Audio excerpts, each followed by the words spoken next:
Hello, ladies and gentlemen, and welcome back for round 3 of Master Race Cars E-Challenge 2026 season. Here it is, sanctioned and officiated by New Dimension Racing. In the commentary box today, we've got a little bit of a change around with me. You've got, of course, myself, Tom Jones, joined by Adol, and Kieran here with Pete Butcher and Elmo on the back end for us. Kieran, how are you?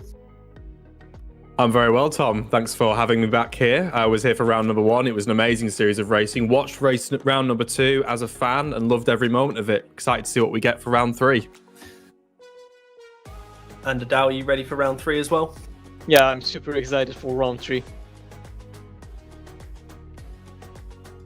Excellent stuff. So as a reminder, we are now halfway through our 2026 season. We've had South City West Circuit, Mexico City E-Prix, and now we're back to South City, but this time with the Northern Circuit, before going on to the Brooklyn Cruise Terminal and, of course, the Norris Ring on March 8th and March 22nd, respectively. So looking forward now. He is the circuit, a very tricky and challenging one. I've been watching a little bit of the replays. Starts off with a long sweeping left into a tight hairpin over a crest, crest just before the braking zone, and a series of tight corners, sweeping back left and right, flowing well, but of course the downforce restrictions on these vehicles are providing a tricky challenge for the drivers. The series, of course, has a 20-minute free practice, followed by 10 minutes qualifying before our first sprint race, where there is one attack mode available, which is just on, I believe, the exit of turn 3. And then we also have another brief free practice session as the guys get ready to go again for the feature race. 25 laps, the top 10 is reversed, and there's 2 attack modes for them. So really enables them to open up. And we load up once again. A reminder here, we have the all-wheel drive version of the E-Challenger Evo and also the rear-wheel drive version. The all-wheel drive version doesn't have the regen braking to it, whereas the rear-wheel drive version do, which is why that's the one used for this feature race. Otherwise, they just wouldn't be making it to the end. And now we're going to load up the Drivers' Championship standard. Here we see, after a very successful round last time, Imran Mazar leading the way on 120 points, followed closely by Carlos Monteotis on 98, who had a very good race win in the feature race last time out, was able to hold him off and take home first place. Gabba had a bit of a nightmare last time out, dropped down from the lead in the championship down to 3rd there on 88 points, with Tuma Sarkinen following up in 4th, and Fornielas closing that gap, just 1 point between them in 5th.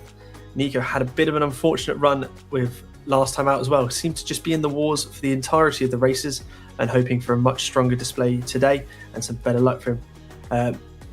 Luengo there in 7th, Rony Krompos in 8th, and Cyril Brisset in 9th, with Steve Martin rounding out the top 10. He's not in attendance today, so he's going to be slipping out of that top 10 position. Mika Sarkinen 11th, Yassin Badul in 12th, Magic in 13th, Pedro Vitor in 14th, Pablo Satone in 15th, Gabriel De Rosa in 16th,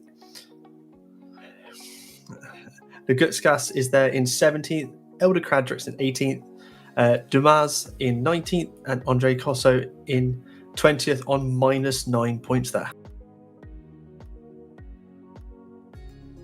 And now we're going to swap on over round to the team's championship standing. There we are, Yes Motorsport leading the way on 191 points, with Master Race Car there on 136. Bit of a gap from first to second. Inside us keeping it close in that contention for second on 120 points. And I'm going to struggle to say that one, I'll be honest, but there's 8 points difference there for 4th.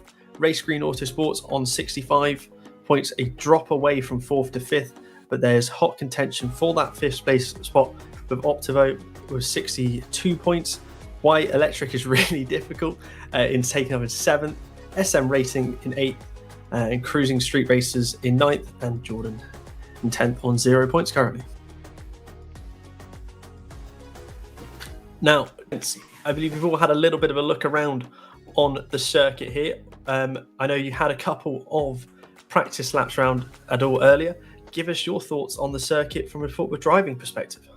Yeah, okay, so I think it's a pretty tricky track to go around. There are so many slow speed corners, but after the slow corners, you go into really high speed corners as well. you have to take mind your braking, your throttle is really important in this track, because after you slow down for so long for the slow corners, you want to go out pretty fast. And in order to make the car stable in these cars, you have to use your brake actually. So I think we're going to see some really interesting racing today. Wonderful stuff. Wonderful stuff. I know with the qualifying format race, of course, they guys only have 2 attempts. There's 2 flying laps, but there's also another caveat on that. There's only 2 pit exits. So on the second time out, they've got to just stick to it and keep going to get those laps in. So of course, they're just sorting out the qualifying setup. We're going to have a few minutes before that gets ready to go. But so Kieran, I know this is the first time, well, obviously you commentated round 1. How are you finding this first season of commentating the E-Challenge? How's it been? Oh, the E-Challenge in the virtual world is very much like the real one. You get some fantastic close racing and some brilliant torpedo-style dive bombs, just to the nature of the tracks that we use. And you can see on the track map there that's just disappeared from the screen, the heavy braking zones into tight left and right-handers is just going to promote those very, very aggressive moves. But we've also seen several drivers fall foul of their energy conservation across the first 2 rounds. No doubt we'll see drivers making those errors in round 3 here, but again, this is where you have to balance that aggression and that desire to move forward with the long-term strategy, thinking, how will I go further here and how can I get my battery to take me to the end of this race? So it's all strategy, Tom. It's really, really fun to watch and really fun to commentate on, that's for sure. Yeah, it is indeed. I mean, we saw a 3-way run to the line in the feature race last time out. Well, I can't remember exactly who the driver was, but they ran out of charge on that run to the finish line and then got pipped right at the post for position. I believe it was Nico doing an overtake, if my memory serves. It might be wrong though. So they're just starting to get ready for qualifying. Pit lane is still closed, so the drivers aren't going to be leading out yet. They're just going to be lining up, waiting. The course cars are moving into position, getting ready to start this qualifying. So, guys, let's have a crazy little prediction session. Who do you think is going to be our top 3 from qualifying? Adol, do you want to go first? No, I think I want to stick to the last. Right. Well, in that case, then, Adal, I will jump in for this one. So I've been doing a bit of research, been going over our pole sitters and sprint race winners and feature race winners and seeing who's been the fastest driver there. I don't think you can discount Imran Azar, our current championship leader. He will no doubt be featuring in the top 3. Now, where he will feature is anyone's guess. I am going to go for P2 for Imran Azar. I'm going to put round 1 pole sitter Gabriel Fornielis in P1. And why not? Let's see if he can continue his fine form. Karelis Matiotis, who won the feature race of round number 2. Let's put him on pole. So that will be Matiotis on P1. That will be Azar in P2. And I'm going to go for Fornielis in P3. Oh, brave predictions. I'm going to go a little bit similar, but I'm going to put Imran Azar on pole with Gabba in second. And then I think Carlos Montiotis is going to take third. What about you then, Adol? So I think Gabor is going to be the first one. I think Gabor is going to get the pole. I think Imran Azar is going to get second place, but I'm not sure about the third place. I think we have to see it. I agree. It's going to be a challenging one indeed, as we see the cars now leading out onto their first opening laps to get their tyres nice and warmed up. It's quite a late pit exit on this one. Splitting the cars out all the way, sort of think around sort of turn 5 area. So fair few turns into the circuits where they come out. As you see here, some very twisty corners, barriers really close. Literally, the barriers are the edge of the track in most respective areas. So it's going to be a tight one. Obviously, wanting to give themselves a fair bit of space because they don't want to be right on each other. They need the opportunities here to really put in a lap and not get compromised if they're much faster than the car ahead or if the car ahead's on a bit of a slower one. Some really interesting sectors here. You see that it's just going through turn 14 and 15 there, where it's literally no opportunity to get past. You just have to tuck in and follow in line. As I believe now, Rosa has just gone through, and this is the first flying lap of this qualifying session. Up over the crest there, they got it hard on the brakes, the hairpin left. And it's a long sweeping right-hander down here to another. I believe it goes left here. Yeah, there we go. He's a little bit unconfident, a bit unsettled, and a close barrier there on exit. Not really any exit curve to assist before we have a double right-hander, 90-degree rights, followed up again before we go to a 90 left, sort of hairpin left here. A bit of an open one, but it just keeps curling round and round and round. So a lot of leaning on that rear right tyre before a high-speed left kink, which Carl is going to really struggle with the downforce they have available before. As you see, they're locking up heavy for the tight hairpin right to go back up the hill towards turn number 10, which is going to be a 90 left again before more of a kink left for turn 11. Getting close there with the barrier. You've got Carl behind, catching up quite quickly. Lots of curb there to use on the inside of 11 before a run here to another quite sort of a medium speed kink. Big slide there from Rosa, but he holds the car well before getting the car turned. And there we go, through 14 and 15. And this is the run now. It's just flat foot flat, straight to the line. It's start line. The finish line is all the way further around the hill. Here we go, flat out. And there we go for a 1:19.1. And right immediately behind, Badal goes fast with a 17.6. And say again, but only 1/100th of a second between the two of them. The times would start tumbling down a little bit as some of the faster guys get going. Yeah, you can see there obviously a improvement from every driver that's come across the line so far. And the strategy here is you want your first lap to be that banker lap, probably pushing around 90%, where everything feels incredibly comfortable. And then your second round, when you go through, is when you can really push and take the risks. And if you put it in the wall, that's okay, because you've got your banker lap. But we need to see some big improvements from the likes of Rosa, Krompush, and Maciek, who have just crossed the lines there now with some, we have Maciek there, 1:24. Something really not going right with his lap. But right now, Matiotis is on pole right now, and Gabba is in P2 with Bisset in P3. So it's all the usual suspects at the top of the timesheet, gents. Yeah, as we expected, a few of the names that we expected there are there with, I believe Magic is going for a second attempt. He is going quite wide for a lot of corners, but he is on it again. He seems hard on the brakes, very unstable under the braking there. I wonder if possibly he doesn't have quite the best setup for this, and so it's struggling with some of the bumps there because it didn't look very good for stability. Car looked all over the place. It's all over the place again. He's on the brakes. He seems to really be struggling with balance. I wonder if he's got some sort of damage. It doesn't look like it on the front, but I wonder if maybe he's hit something that's got suspension damage. Yeah, just hearing in my ear, he's got a bit of left rear toe, but really shouldn't be causing that much of a bit. As you can see from the back of his car, he's got a lot of camber on the rear wheels, but you think provide maybe a little bit more stability, but I don't think it's quite working out. He's struggling a lot with the high-speed lefts. As he crosses the line again, it's a slight improvement, I think, but not a positional improvement. He went 2 seconds faster, but not position. Yeah, that car just looked unsettled from the start. Again, potentially Maciek there, just trying to get to grips with the vehicle. But that is his 2 runs done. There will not be a third opportunity. So far right now, he will be starting at the back of the grid. But anything can happen, and he will be able to avoid all of the chaos at the start by being towards the rear of the grid. We now ride on board with Timo Sarkkinen getting slightly crossed up there into the big style hairpin as he goes up and over the hill now and onto the back straight. Obviously riding on board with him on the lower right-hand side of your screen, pitching in very nicely, keeping it well away from the walls. Sarkkinen currently looking to set his first flying lap. Will this be a banker of sorts? We'll have to wait and see. Through there, apexing very nicely. A car very sideways in front of him. Will that cause the distraction? No, nothing yet, but this could compromise his laps for slightly. I think these guys are teammates here, so hopefully we're going to get a bit of a tow down the start-finish straight as we cross the line, coming round the corner shortly. Let's see if Sarkkinen has had something of a tow. This is looking quite good for him. Cross is the line, and he goes P3, gents. Very nicely done from Sarkkinen. Yeah, great run there. You should see in the bottom right-hand corner as well, we have that onboard camera provided with him being a subscriber to Sim Broadcast. As you go, Gabriel Fornielas has just gone fastest with a 1:16.397, so basically 1:16.4, taking that pole position, provisional pole position, I should say. With Imran Razar there, 0.2 of a second further back. So it's a big jump from first and second to third and the rest of the field.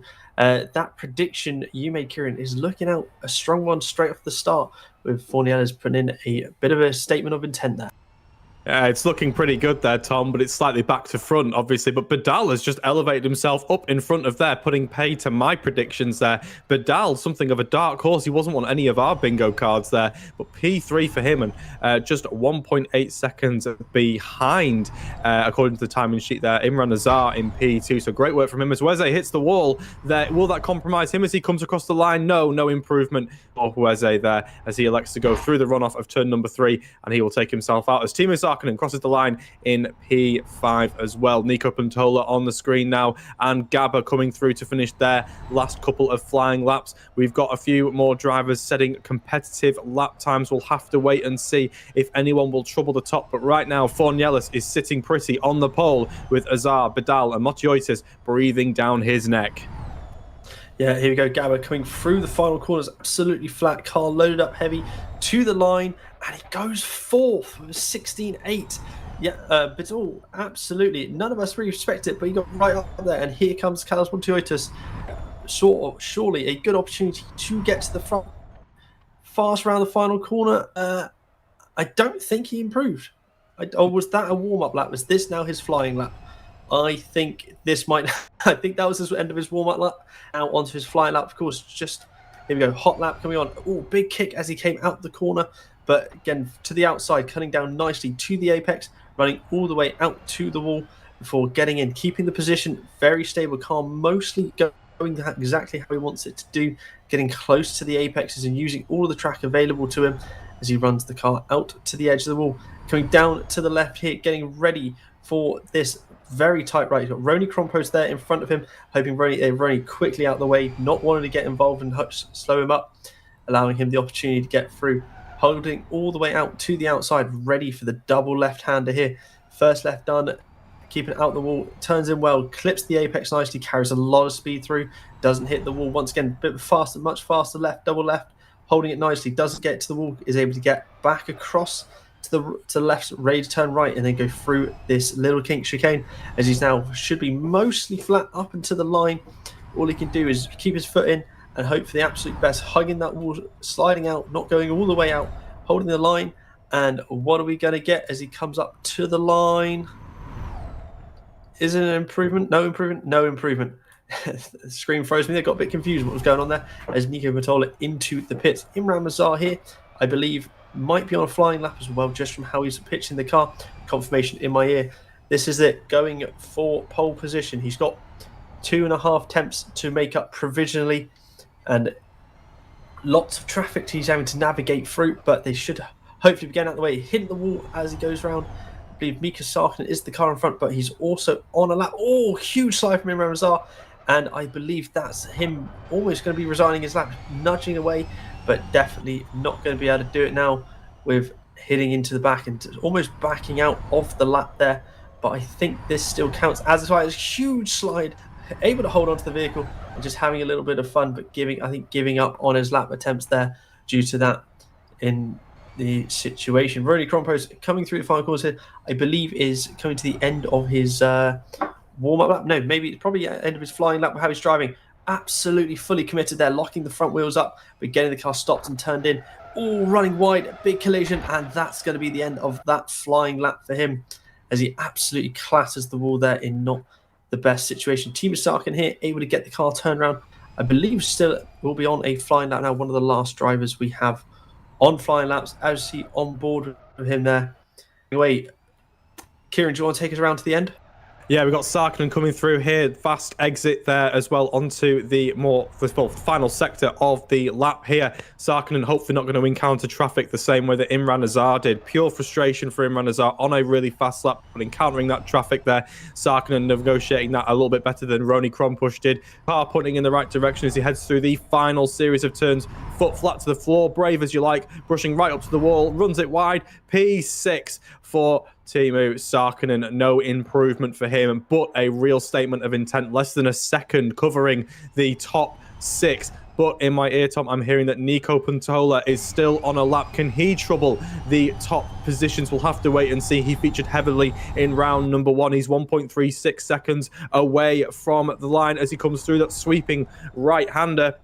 He was his foot to the floor, and it is an elevation for Nico Pantola. Puts himself into the P5 spot, knocks out Kailis Motiotis there, beats him by just under 0.2 of a second. It's a great lap in the dying moments from Nico Pantola, the number 87. Take a bow, top 5 for your efforts, sir. There we go. So I believe, are about to have up. There it is, the qualifying results for the race here. Fornieles takes pole position, he commanding 2/10 lead over Imran Razar, as we go with Yassin Badul out of nowhere onto third place, and then Gabba rounding out the second row. An absolutely outstanding start to this evening. The qualifying really close for those sort of 5 positions with Nico Pantola. Just the first of the ones in the 17s. Kailis Motiotis in 6th. Sarkin taking 7th. Silbersay in 8th. Ueze took 9th.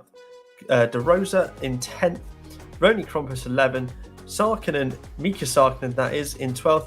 And Magic in 13th place. Very close on that final position actually. Less than 0.05 of a second actually is the gap between this. A very, very close one in the qualifying here. Yeah, just had it whistled in a minute. If you see that, top 7 were less than a second separated around this very tight, twisty and technical circuit, where of course there are elements of downforce required that these cars don't quite have enough of to be able to take full use of it there. As we saw a few situations of struggling as you got into that section of 12 and 13 where it's the kink left before the tight right, and then also Roni Krompus getting caught out through the kink later on in the circuit as well. So a very, very technical situation that the drivers have been struggling with. Kieran, what is let's go for a little about an outlandish prediction. What do we reckon is going to happen in race 1? Outlandish predictions. Our top 5 in the Drivers' Championship right now is Imran Azar leading the way from Kailis Motiotis in P2, Gabba's P3, Sarkinen Timu, that is, in P4, and Gabriel and Fornieles is in P5. I'm going to go for... I'm going to say that one of those top 5, 2 of the top 5 will finish outside of the top 10. I'm going to go for that. I'm going to say it's going to be some real disasters happening on this one, on the sprint race. Ooh, strong predictions. And what about you, Adol? I normally come up with some sort of wild, outrageous guess, but let's go hear that from you. What do you reckon is going to be outrageous that's going to happen today? Before I start talking about the race, I want to point out that I got one of the 3 prediction right. I got Imran Azar at 2nd place. About the race, I think there's going to be a big pile-up at turn 1, and I think Magic is going to win the first race. That is a crazy prediction, but I think I'll agree with you. Turn 1 in the practice, technically, turn 1 has seen some troubles with the drivers getting on the brakes for there. So it's definitely been a possible situation where when we get in that opening bit and they've got a bit of a long run to the start, to that first corner, then I think we are going to see a bit of tussling for position and possibly some collisions going on there. Now, we've got a few minutes to the start. I think we're going to take a short little break and we'll be back with you as the drivers are getting gridded up.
Hello, ladies and gentlemen, and welcome back. We have the drivers now getting ready onto the grid for this opening sprint race. So we're in the final countdowns before the action is about to start for this very, very exciting and technical circuit.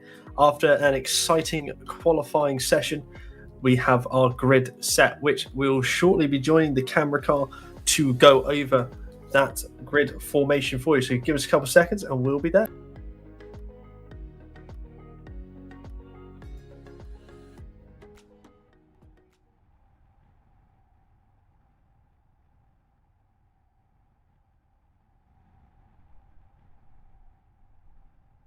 So on pole position here, we have on the right, we have Imran Razar, who is now on our pole position on the right side of your screen there in that lovely Sidus colours. On the left-hand side, in second place on the front row is Yasin Badul. Nico Pantola now in third on the grid there on the right-hand side, with Carlos Montiotis up to fourth place on the left.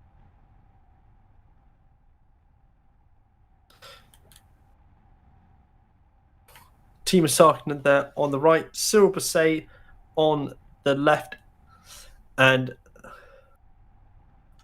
I think we've had a technical issue, so we're just going to be scrapping this run through, and I think we might end up resetting the grid order. I think some cars have ended up possibly where they shouldn't have, so we're just going to reset it and put them back in there, and we're going to do that again. So if you give me a couple minutes, a couple moments, we'll have a reset grid for you all, and we'll get ready to go again.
Hello again, ladies and gentlemen. Sorry about that one. Slightly of a technical issue. These things, of course, can happen with sim racing, but we're just gridding up the drivers properly again, and we're going to be bringing you the actual start-finish line and start grid here in just a moment. We've got all the cars correctly lined up this time, and we're just about to swap over to our grid camera and give you a run through that.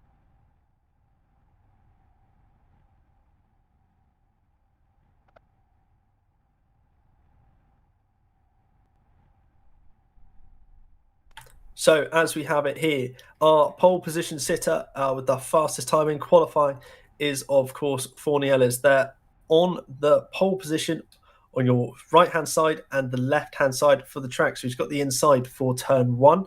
Imran Razar is in second place there on the left side of your screen, with Yasin Badul there on the right taking up third place, with Nico Pantola in fourth alongside him there in the Optivo machine, with Carlos Montiotis fifth position on the grid on the right, with Timo Sarkinen, the fastest of the Sarkinen brothers so far today, on the left-hand side. Cyril Basset there, starting out, the fourth row, on the right, and Huez on the left there as well. Gabriel De Rosa on your right-hand side, solid effort for 10th position. And Roni Compros there on... Sorry, he was 9th with Roni Compros there on the left in 10th. Mika Sarkinen, the second Sarkinen brother, in 11th there with Magic on the left-hand side. Now, Gabba is being relegated to the back of the grid for this one due to a penalty he picked up in the previous event. So he's there on the right-hand side. So with the grid car getting all the way to the end, we're going to be swapping now with the countdown starting shortly for the start of this race. So lights 1, 2, 3, 4, 5, lights holding. And the car's getting ready to go. Long hold and the green. Off we go. Great start on the left there by Fornieles. And I think also it's all a bit of a cluster. Biv Badal there hanging on. Cars coming, bouncing sideways off to each other. And I think Imran Razar is trying to make a move round the outside. Not quite holding on it. Fornieles holds it with the two getting through. And I think Badal's also held third. Nico Pantola having a close time with Cyril Basset.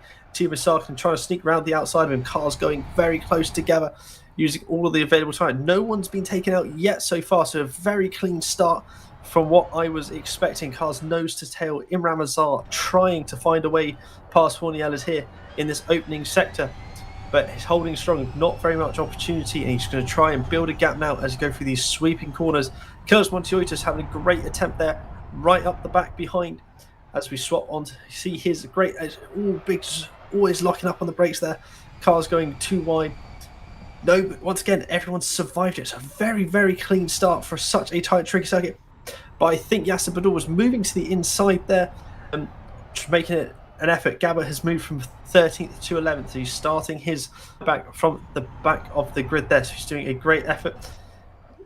Imran Mazar having absolutely everyone jumping on him, as I believe that's Badal who's just dived up the inside of him. A little bit of contact, but everyone's survived, and it's a bit crazy and wild going up there. As Carlos Montoyotis had a better run out the corner, he's going to the outside. Imran Mazar looking back to the inside, but not enough on there, and sneaking right up behind him, nose to tail into the hairpin there. And Imran Mazar going for a late braking round the outside, locking up. Everyone's sort of there's so much going on. Imran Mazar not able to get through, but Carlos Montoyotis in that sort of whole series of events has jumped up from 4th to 2nd. I think that is where he is now. Oh wait, no, sorry, yes, 3rd to 2nd, sorry. And Imran Azar, the great loser there, dropping back several positions, Kieran. Yeah, Azar is going backwards. His first lap has not gone to plan. Someone on the grid left their handbrake on. They didn't move. It was a real heart-in-mouth moment. I believe it was De Rosa who has somehow elevated himself back up to P12. But I was watching there, waiting for a car to run into the back of him. Luckily, De Rosa was towards the rear of the grid. As we've got cars side by side, up and over the hill they go. Montoyotis backs out of it ever so slightly, elects to give Badal the inside line. But while this is happening, Fornieles, our leader, is pulling away 1.5 seconds the gap. But Montoyotis is now sitting in the draft as they all go streaming through. One through we go through the apex as we've got cars looking to elevate themselves up the inside, looking, but nothing doing there for the 5th place car of Puntola, I believe that was. As we ride on board with him now, the number 87 machine is running in P5, hasn't lost anything in the shuffle there of the first 2 laps as we head on to lap number 3, which means attack mode is enabled. And we have anyone looking for a lunge up the inside? No, but there's contact to the rear there, managing to save it there. Fantastic stuff. I can't quite see which car that was that just got hit up the rear and able to keep it pointing in the right direction. I think it was Puntola again who was able to save that there. We'll have to see if he's carrying any damage to the rear of his vehicle, but Sarkinen there running into the back of him and looking to be very aggressive and make some moves further up the grid, Tom. Yeah, it's real close fighting, and Fornieles is going to take full advantage of this and try and just run away from everyone. He's built a huge gap with how close these guys have been fighting, and they've been swapping positions back and forward like there's no end, and it's a bit of a bottleneck element going on here, corking the bottleneck with Yassin Badal, because whoever seems to get to the front, it doesn't really have much opportunity to hold that position. They've got to go defenses as all getting very close. Monjo's looking anything he can to try and find a way. Rahas Patel is going up the inside there, side by side into the corner. Both left-hand side, Monjo's got the in, but he's having to hold the position And then Badal is back there for the right and having to slot in again. So difficult to overtake and trying to look for anything they can now. Got a long run into the tucking up into the slipstream, holding the corners.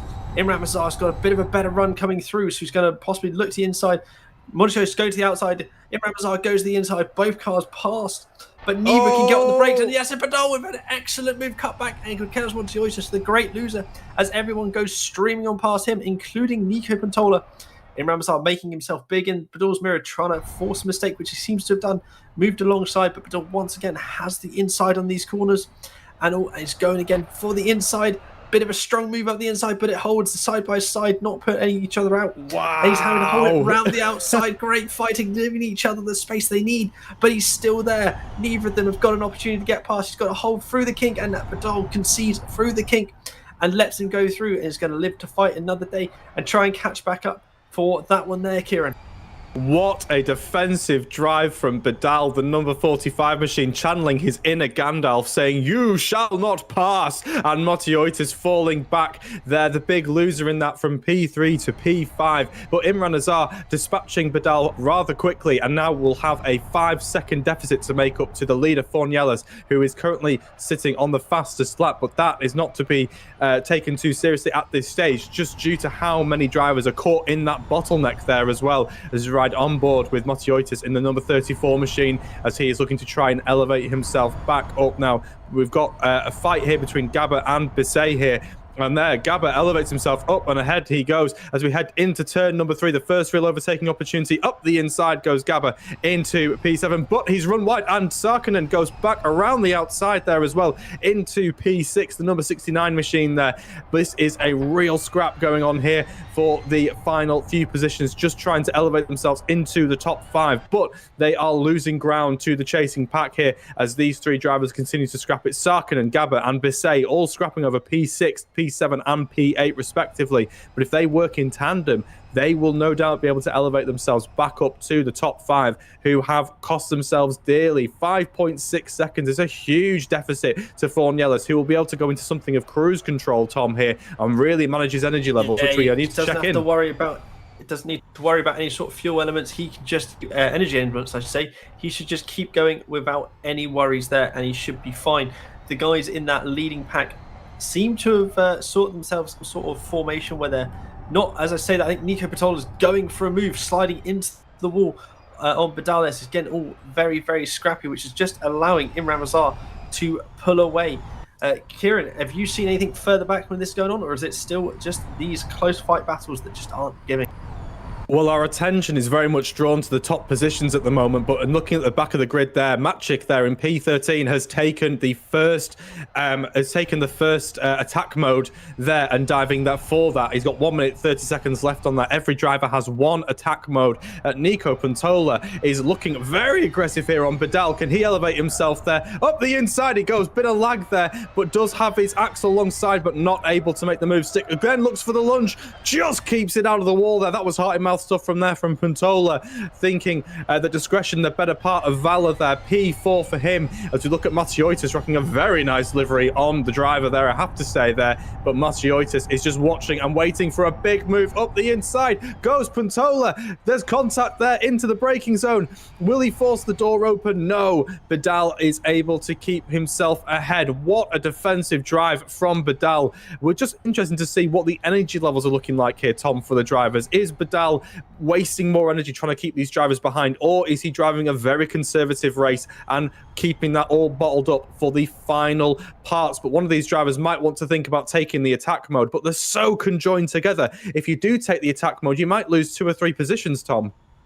Yeah, I think you kind of need a little bit more space to really go for an attack mode. You need to better run out the corner. As of course, seeing Chaos Montoyotis here trying to make a move on Nico Pantola, slide at the inside, and he does that well. But Gabba has caught all the way up to the back of them, and he is now joining this pack in the fight to run through. Chaos Montoyotis, as we talk about attack mode, has gone for it. Nico Pantola has gone for it as well, getting a nice kick off the corner there, and they're able to get away from Gabba behind it. I think they're planning to try and use this down the start-finish straight to get past Yassin Badal here, who is doing a brilliant job at being defensive. I think he must have put one lap wonders together, but he seems to have a bit of a struggle with his race pace here, which is why we're seeing such a grouping here behind him. But for a track to be able to keep a group behind, he's doing an excellent job, and he's doing it on the perfect location here as well. There's an absolute cluster he's got going on. Nico Patola having to think a little bit defensive as well with these groupings right behind him, which is allowing Killers Montoyotis a bit of free space to try and attack into Badal and hope for it. I know you were saying earlier as well about energy in the sprint race. I don't think we're going to see too much of an issue here because the guys basically get a free shot at this, but definitely something that's going to need to be thought about during the feature race. Adol, have you seen anything while all this has been going on? No, everything has been going quite stable back in the pack, but there's a lot of action in the front, so... Yeah, jumping in there. Kelsman Choi just going for the move round the outside. Yasin Badal makes slight contact. Huge slide on the two of them. Able to keep it up. Tyre temperatures will be absolutely through the roof there. As he a bit unsteady with the braking. Nico Patola trying to use this advantage, sending his car up the inside, hoping to get the jump as out the corner, but doesn't get any sort of major advantage. But I think Gabba is trying to get through at the back there. But no, he's taken the energy boost, sorry. So Gabba is using it as well. Yasin Badal yet to use his energy boost. So same with Fornielas and so with Imran Azar. But just to note as well, Imran Azar closing that gap ahead down to 3.2 seconds. So he's definitely onto a hunt and something to possibly look out for in the closing couple of laps of this race, Kieran. That is certainly true, and Badal is doing great work here. You can see how vulnerable he is on the start-finish straights. The power deficit there is too much, and Nico up the inside there, not able to make that work. But you can just see, again, how vulnerable he is. He's got about 50 kilowatt deficit on these start-finish straights and obviously through these fast-flowing corners. But if he can hang on to these positions and keep himself ahead of the likes of Pantola and Gabba, he will have a great shot at getting back up to those podium positions when he takes the attack mode. But you can just see how defensive it's going right the way to the right hand side, not able to make it stick. And we've got cars, really fast moving machines, fast drivers trying to get ahead of Badal, who was something of a dark horse in qualifying. We all didn't have him on our bingo cards, but my word, is he putting in a defensive drive of the century. But around the outside goes Nico Pantola, but Badal breaks as late as he dares and runs above into the wall, and Badal is in the wall, and through goes Pantola, and there we goes, and it is a big dive again around the outside. You've got drivers doing their best to try and get past the roadblock that is Badal, and through goes Gabba, and a big contact there, and three cars involved in that, Tom. That was huge there. 3 cars, all positions lost, Tom. Yeah, that's awful. Badal and I think Nico had a little bit of a collision there, gone a bit scrappy with each other. I think heads are definitely red at the minute. They need to calm down a bit. Gabba has been the very, very unfortunate victim of that situation, losing a lot of time. And is now going to have to do a lot to gain back. He was doing a brilliant job, but has come all the way back down. As we see there, everyone there seems pretty much okay. Imran Azar is absolutely, the closest on energy, but is looking okay. 87 and 45, which is Nico and Badal, under investigation for multiple incidents. Nico is low in energy. Badal is really low in energy. 46%. He's going to struggle to get back to the finish line there. So he needs to think a lot about what he's doing and use a lot less. Imran Azar there diving in for his attack boost. So he's going to start using that to try and claim that gap back. 1.5 seconds to Fournier. So I think he's probably using that to try and his extra energy there to gain that gap back. Gabba has made a move there to take the place on, I believe it was Badal. He's gone through there, but Badal is not going to be one to just sit down and let that standing. But as I say, Badal needs to be mindful of his energy. I think he needs to just back off a bit and save the energy, because he's not going to be able to make it to the end of the race. All his hard work will be in vain if he keeps trying to push as hard as he has been doing. Kieran. The problem is he has to conserve energy, Tom, but he has an attack mode to take, and I was wondering what the effect of his incredible defensive driving was going to be, and the effect is that he's used way more energy than his rivals and counterparts. He will be struggling to get to the end of this race. I know you said it wouldn't be a factor in the sprint race, but it's certainly something to consider for Badal, who currently sits in P8. He'll have to take the attack mode, but won't get the benefit because of how conservative he will have to drive. He could fall out of the top 10 here, Tom, which would certainly be a disaster. There's a big lead on the inside. You do not see moves made there, and somehow, some way, they're all pointing in the right direction as Badal is looking to still. Sorry, Hueze there is looking to get aggressive on Badal, who again is having to go very conservative with his driving style, but this leaves him vulnerable.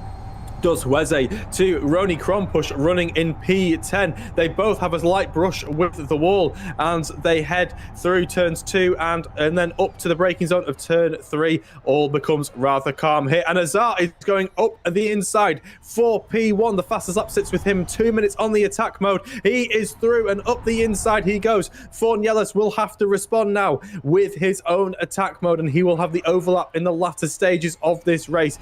Fornielis cannot afford to let Azar grow this gap now. He should have gone for it for the previous lap, Tom, but he does have a few more laps to go, and Azar, I'm hearing, is slightly lower on energy, so it is going to be full defensive for Azar in the latter stages of this race, as Fornielis, it does have attack mode left to take, Tom. Yeah, he does indeed. I know Azar, I think, has been burning the energy to close that gap and get into the lead. I think now he's going to try and get ahead and save energy there. Lovely few couple of corners of the scenic shots, the cars moving through the surroundings. But as you see there, Fornielis still with the attack boost to go, and Imran Azar only got a minute left in it, so he's got another lap to go. I wonder if we're going to see the response. Carlos Montoya is there, I think, holding or going up the inside of Cyril Bousset, who was one of the main winners from this collision that we saw. I think actually Cyril Bousset going for a move up the inside of Chaos Montoya, just using that attack boost, the maximum advantage, and pulling a gap as well. Didn't have him on my bingo card for getting into the podium positions, but that 3-car pile-up definitely enabled that to happen for him. A bit further back as well, we have Badal and Hueze having a bit of a scrap. I believe Hueze has got him past and has gone through. Badal's missed the corner, unfortunately locking up, and has let a few more cars go past, touched the curb, and he also has a bit of damage on his car from the collisions. But Hueze and Rony Krompush and Badal have all caught up to Nico and Gabba, who seem to be a little bit cruising and less pushing to gain the positions in front. So I think they're just probably trying to manage their energy and get to the end, as Imran Azar has gone through and has built a 1 second gap to the car behind. Obviously, he still has that attack boost advantage he's using currently, which is going to come back. But Hueze has just gone past Gabba. I've just noticed on my screen, sorry. And Gabba seems to be very, very conservative on his energy currently. I wonder if he's realizing a bit of predicament. But Hueze, I think, is thinking he's got loads of energy, because he's absolutely just going for it. I think Rony Krompos is following his example, Kieran. Yeah, we've got real strategies here with energy and boosts running into the final 5 rounds here, as Gabba is really doing a big old job with lift and coast. Again, could be thinking about the reverse grid strategy here, again, for the feature race as well. And we've got a drive through for Nico Pantola for causing an avoidable incident. And speaking of an avoidable incident, it's big contact between Rony Krompush and the big... Oh, and Nadal and Gabba there are fighting for the attack mode. Both attacking, and big contact. Oh my God, what on earth has happened there? Rony Krompush braking on the straight and picking up a huge incident there. I have no idea what was going on there. That was, I don't know, maybe some frustration. We'll have to speak to the drivers at the end of this there, Tom. But Krompush, Pantola and Badal all involved with huge incidents there. That was a really strange incident, Tom. Don't know what you can make of that. Yeah, I don't think there is anything you can make of that. That was just a bit ridiculous, really. Is the straight way of calling it. A bit of argy-bargy, which wasn't necessary. Nico Pantola, serving his penalty, is back out on track in 11th position, with Rony Krompos just ahead. Imran Azar, it's not a said and done deal. He does have Fornielis just 0.3 of a second behind, who still has an attack boost to use, and he's going to just go past now, sending it around the outside to have the inside. And I think he's got it. Yeah, brilliant overtake. Some of the guys a bit further back could definitely use that as a bit of a lesson, we should say there. Just got given the energy target for the end of this lap in my head, but I missed it. As we see that, Fornielis has the energy advantage of 0.5, but also has that attack boost, so a whole load more speed available to him to use going forward. But I don't think Imran Azar is going to let this slip without a big fight. It's going to be interesting to see who's able to work this energy advantage to their absolute maximum. And I think we're going to see a bit of a spread now across the grid on where people are after a string of collisions, a few penalties I think going to be coming through, and a spread out grid other than this front fight from what I can see on the timing screens, Kieran. Well, this is going to be Fornielis's race to lose. He has the advantage now and also has attack mode to use as well. So he would be able to put his foot down on the long straights like he is right now and lift and coast in the corners because he has 50 kilowatts advantage over Azar when he elects to take it, which will have to be in the next lap or two if he wants to take full advantage of the attack mode, but feels quite confident in his race car this evening as Imran Azar closes right up in the braking zone. Again, Fornielis electing not to take the attack mode, but you saw how much Azar was catching up to Fornielis in the braking zone, and that must be the strategy. Lift and coast into the heavy braking zones with putting your foot down on the big long straights as well. Is Fornielis managing this race to a T? It looks like it so far, but anything can happen in the closing stages of the Master Race Car E Challenge, round number 3. And on your screen right now, Imran Azar, championship leader, the only driver to win more than one race apiece here with the fastest lap to his name, electing to stand off ever so slightly as Nico Pantola finds himself behind Krompush. Nico obviously picking up a penalty for an incident earlier in the race. Roni Krompush is another driver who has not taken his attack mode. Of course, Nico Pantola has served that penalty, but that is why he finds himself so far down the order, having started this race in P5. But one driver having no such issues is the number 22 of Fornielis. He was the pole sitter for round number 1, has been a consistent threat through the championship rounds, and his gap is growing 1 second over Imran Azar, and Fornielis is managing this race so well, Tom, but he has attack mode, and will he take it now? Into the braking zone he goes, apexes beautifully. We wait with anticipation. No, he elects to not take it again. Fornielis has to take this attack mode at some point, Tom. We nearly has 2 laps to go, so clearly feeling comfortable enough to finish this race with attack mode to spare. Yeah, indeed, Kieran. I don't believe he has to use all of it, but he does need to, he needs to use some of it. So as long as he's into, and I think he needs to activate it on this next lap past, because it really does give a great advantage. We've seen drivers take full effect of this and really spread out there and closing gaps and make up a lot of time, as what we saw Imran Azar do earlier. So I think he really does need to consider doing it on the next lap round, but I think he's probably mindful of how close Imran is there behind him, probably wants to build a bit of a bigger gap so he has the absolute full potential. Bit of a server lag situation going on, but we're hopeful it's going to be okay. There we go. We're back in. We've got Yassin Badal, who's driving through the pits currently, but I think a little bit going on here, but we'll get it up shortly, I hope. Very close. Still got things going as it is. People coming out okay. I think we're okay. Fournier is now going on to come towards the end of lap 16 to start the final 2 laps of this race here. Let's go. He's got a bit of a gap there behind him to Imran Azar. I think he really does need to take the attack boost this time. He needs to go round the inside, and he just hasn't gone for it. He really should have gone for it. That is huge. He's missed the attack mode. I don't know if he could. He's got 1 more lap to take it. He must take this, everyone. If he does not take the attack mode, he will be disqualified from this race. You have to take it. Fornielis could be on the verge of throwing away a win here. I'm really hoping, Tom, that this is a deliberate strategy choice where he just simply feels that he does not need attack mode, which, again, at the gap you'd have to say, but it is going to be disabled on the last lap. As you can see there, attack mode disabled. There, he has missed his opportunity. Gabriel Fornielis has thrown this away, Tom. He's cruising to a victory on track, but he will not win this race. It has been a huge strategy blunder, and Imran Azar goes round and into the wall. He goes there. He needs to get it pointing in the right direction. Sarkinen here could be an outside shot here. Through they come now. 1, 2, 3. This is huge. Where was Matiotis up the inside of Sarkinen, and Azar has got huge right rear damage. It's all chaos in the final 2 laps, Tom. Fornielis will not win this race. Through Motsiotis is going through. Sarkinen is going through as well. Bisset is going through. What has happened to Imran Azar? Our championship leader is falling out. Gerard Fornielis is going through the final corner now to start lap number 18 onto his final lap. But again, this will not be a cruise to victory. This will be a cruise to a crushing strategy blunder. Fornielis finds himself in P3. Fornielis finds himself in P1, but will not. Car number 22, failure to use his allocation of attack mode. Motsiotis will be coming through here if he can hang on to this for a very surprising win, but this is not over, Tom. This is a huge scrap between Motsiotis, Bisset and Sarkinen. One of these three drivers could be here to pick up a shock victory here. Motsiotis will have the victory, no doubt, if he can hang on and stay mistake-free through the final stages of the lap, Tom. Absolute chaos here at the sprint race of round number 3. I'm absolutely confused what's going on, but we are looking at what is going to be our podium as long as these three drivers can get their cars to the end.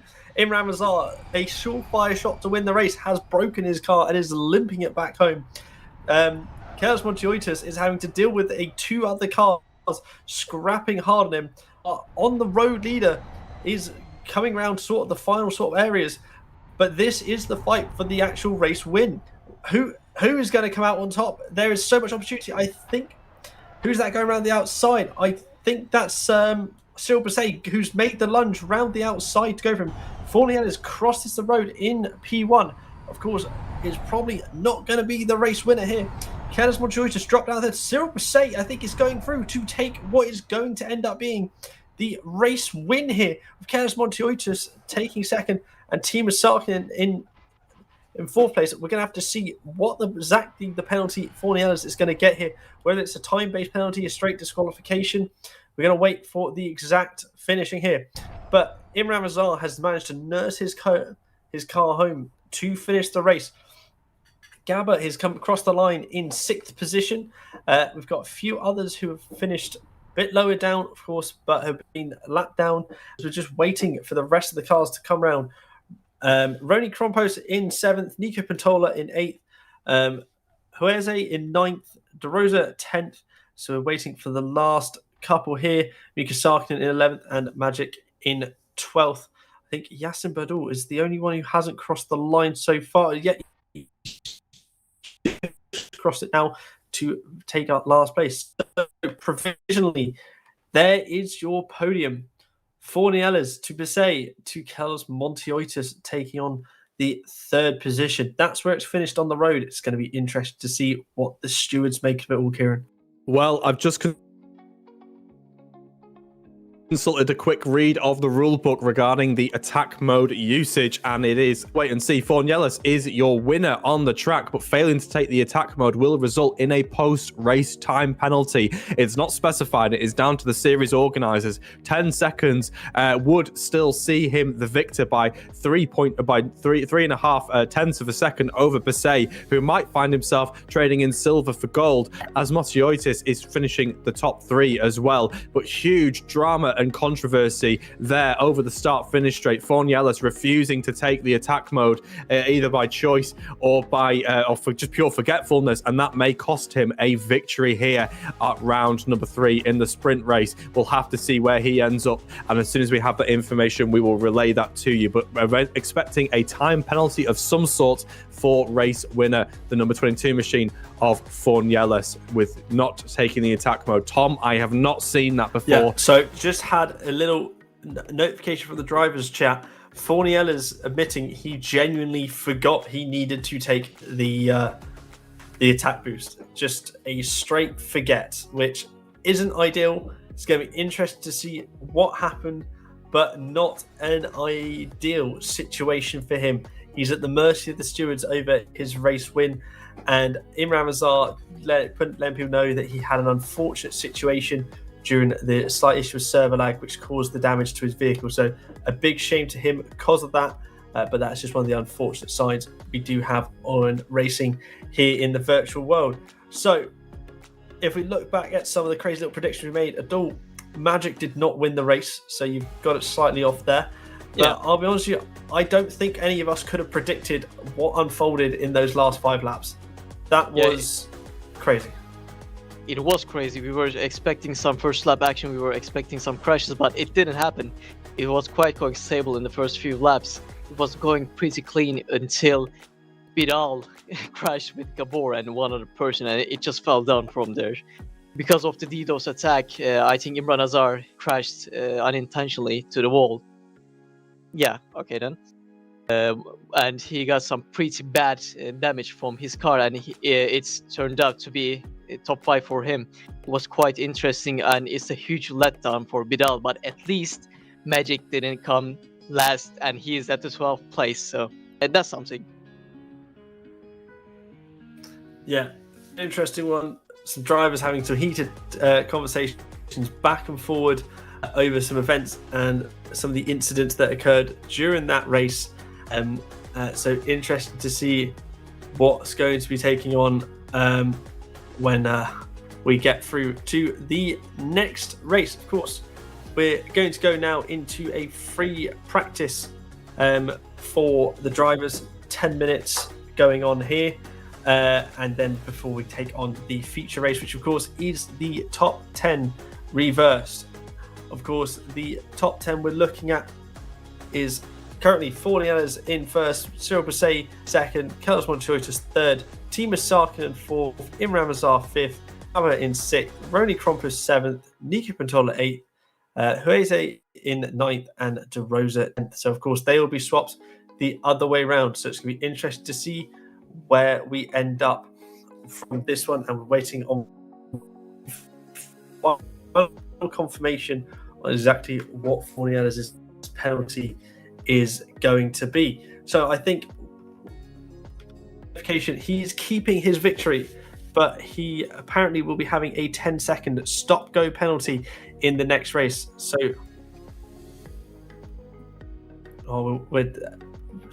that's what we're going to be going for, unless there's any changes, but this is the current interpretation that I'm aware of. So, but of course, we'll keep updated. Yeah, well, this will need to certainly be settled before the start of the feature race, whether it is a post-race penalty, because this will have implications for the grid.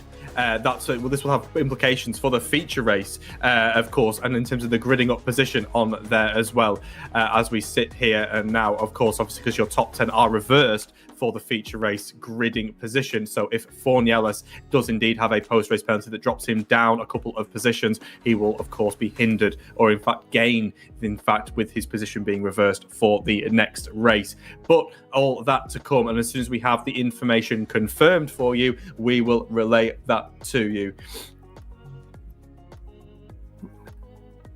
So Pete, just confirming, it's going to be a post-race penalty. So waiting to see exactly what's going to be. Possibly hearing it probably could be 30 seconds. That is going to be, but waiting for them to officially announce exactly where it's going to be. Oh, it is 30 seconds. So it's 30 seconds onto his finishing time. So that's going to be taking away the win from Forniella's. Now we're going to go for a little break while they're doing the open sort of practice between the two, and we're going to come back ready for just before we get going for our feature race.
Hello, ladies and gentlemen, and welcome back. We have taken a little that short break, compile a bit of a list on the events that occurred in the previous race. Obviously, the start pretty clean. No one died into the first corner, which was great. But Kieran, what's item number 1 on our list? My word, Tom, it's a low barrier for success here. If you said no one died on the start of the race, but anyway, here we are. Well, we do have a bit of a list to go through, so it's time for street racing chat, as I'm going to coin it now. So on the top of the blocks here, Fornielis, our race winner on the road, as you will be aware, did not take his attack mode. He allegedly just forgot, and while that is a disadvantage in the race, it is certainly a disadvantage post-race because he controlled that from start to finish, but unfortunately for him, he has thrown away his race win. He will finish up in P6 officially, which will it will gain positions for the feature race, no doubt. That he has a 30-second penalty, which is a post-race drive-through essentially for not taking attack mode. Post-race stop-go, I should say. So drivers, they're the stewards, laying the law down for not taking your attack mode, and someone will have to remind him to take it twice, Tom, in the next round, that's for sure. Indeed. I feel like I'm on Judge Rinder with your analysis on this. Bit of a blunder there by Fornielis. I would say we can excuse him because he was leading and thinking about Imran Azar bearing down on him, but he did watch Imran Azar chasing down using it. So, what do we have on item number 2?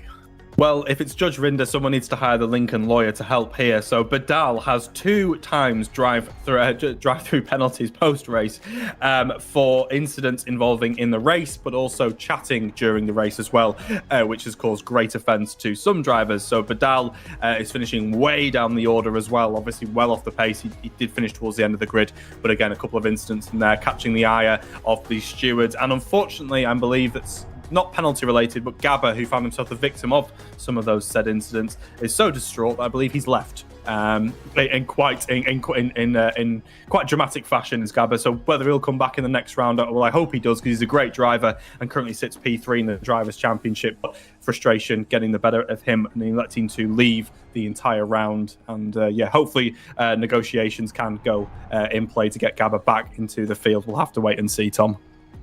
Yeah, it'd be a shame to miss him. I did note he also received a 20-second drive-through post-race time penalty as a result of also chatting during the race, during some of the, we'll call it interesting events that occurred in that final quarter. And do we have much more on the list? Well, obviously practice is now over and it feels like less of a night in the commentary booth and more of a night at the UN here, trying to negotiate peace treaties between the drivers here. It's all come to a head with several big incidents this evening, and it's been controversy aplenty. But there, your practice results. Teemu Sarkinen in the rear-wheel drive variant, looking like the man to beat with a 1 minute 22.1, just under half a tenth ahead of Imran Azar, whose race fell completely undone following the server lag that we were all witness to. Things looking a tad more stable now. Hopefully we won't have that to deal with for the moment. I know that they are looking into this on the back end to see what caused that and how they can prevent it for the feature race, as more points on offer, 25 laps around the South City Northern Circuit here. Hopefully Imran Azar can find himself not the victim of that again, Tom. But very strange and unusual events unfolding this evening at round number 3 of the MRCE Challenge 2026. Yeah, sorry. Kieran, I'm going to ask you to keep your notepad and pen handy, ready for anything we spot coming up into this feature race, where we got the drivers just all returning to the pits after this qualifying session, and then they're going to start gridding up ready, and we'll be able to have the start finish. Well, I assume after all those penalties, there's a bit of mathematics to do to figure out exactly who's starting where on this one. Fortunately, that's not my job. That's the steward's job. So I'm very glad I don't have to do that one.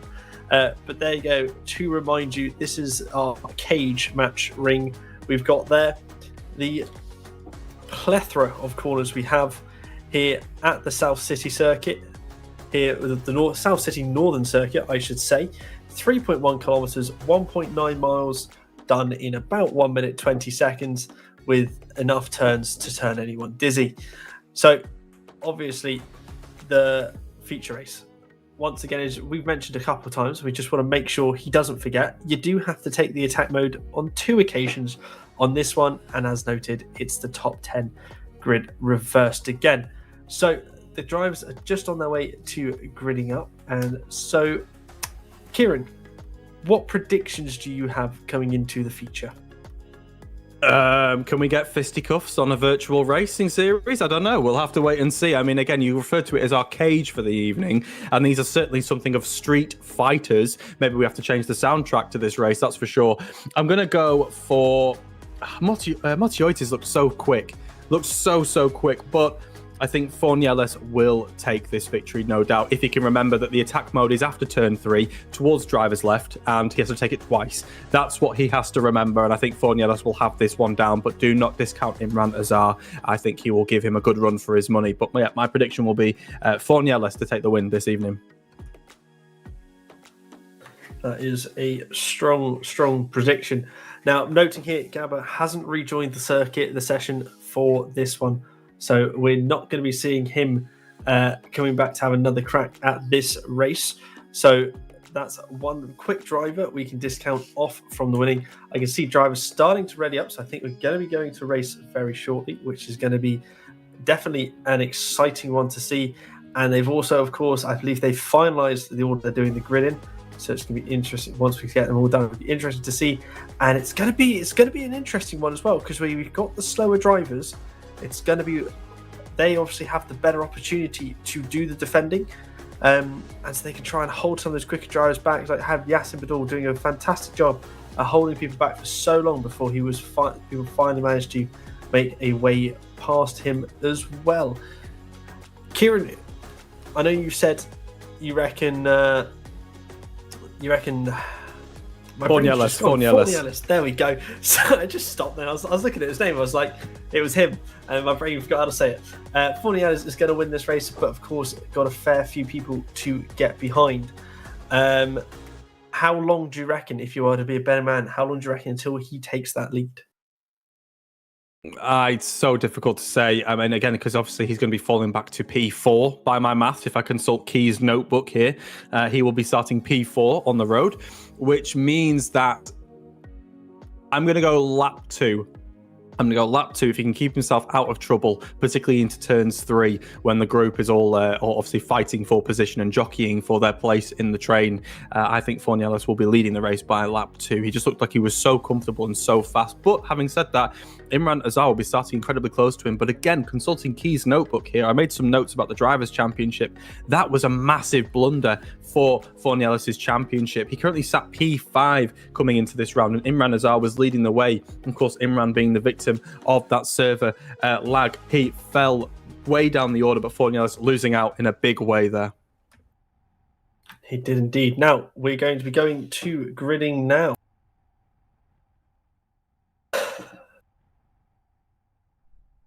So, on pole position for our feature race, the penalties have been decided, the grid has been sorted, and it is Gabriel De Rosa who is taking on the pole position for the feature race there on the right-hand side, driver's left, followed by Hueze on the left. On our left, filling out the front row. Nico Pantola is working out to third position, and is having a very strong opportunity to make an early charge for the lead, with Roni Krompos there in fourth.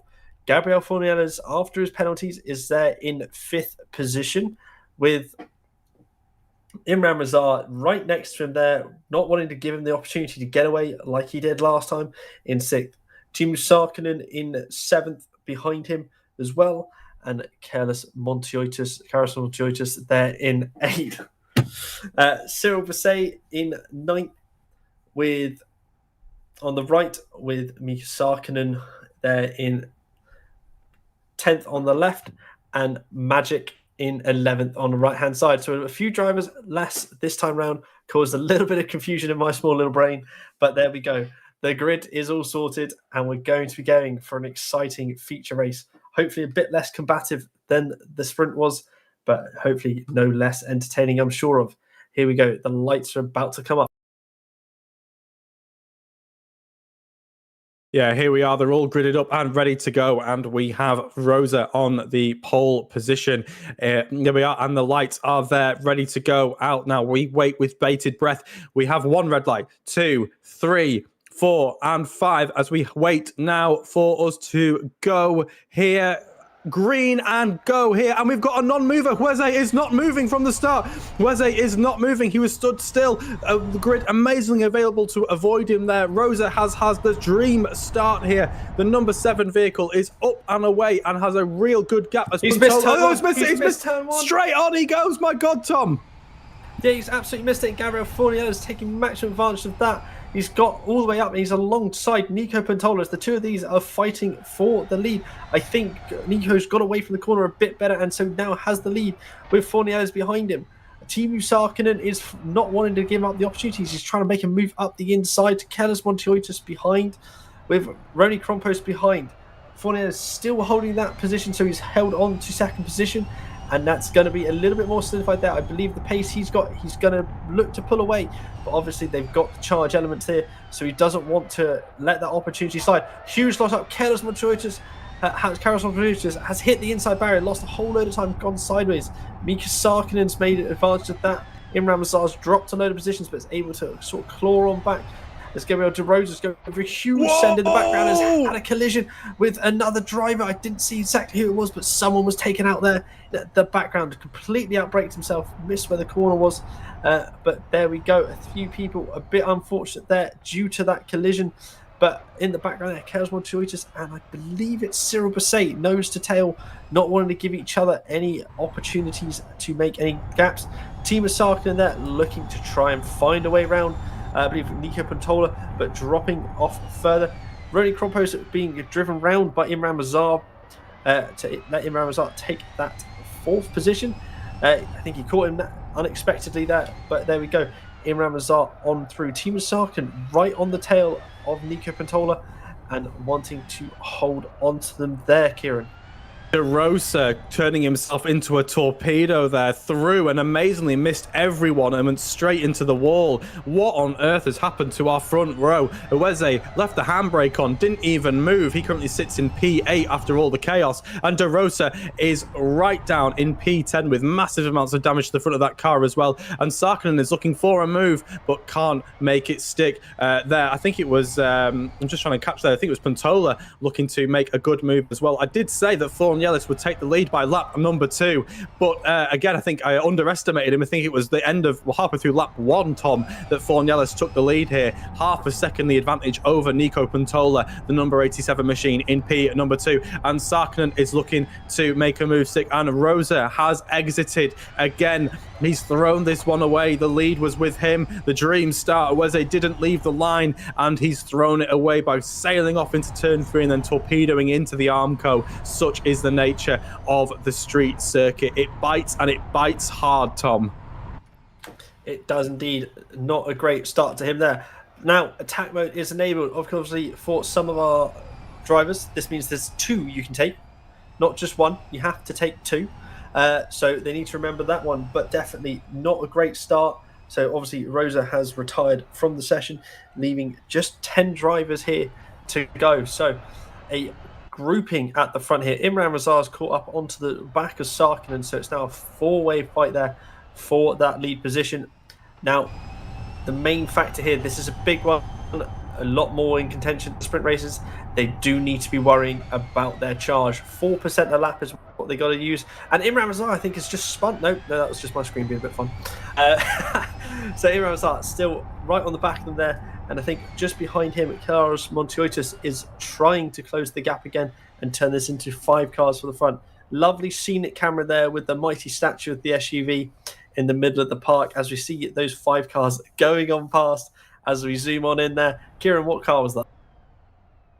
Like a, what was it, the Honda HCV? What is it that sort of people carrier from the sort of maybe a RAV4, I believe, Tom, a car you should be well acquainted with. Bit older than the ones I deal with, Kieran. Imran Razar going up the inside of Timu Sarkinen there to take the position of 3rd place. Caught him while he's napping.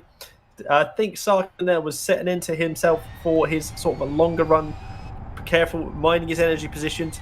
and Imran Azar taking full position to try and gain the advantage during these early stages and try and catch people napping.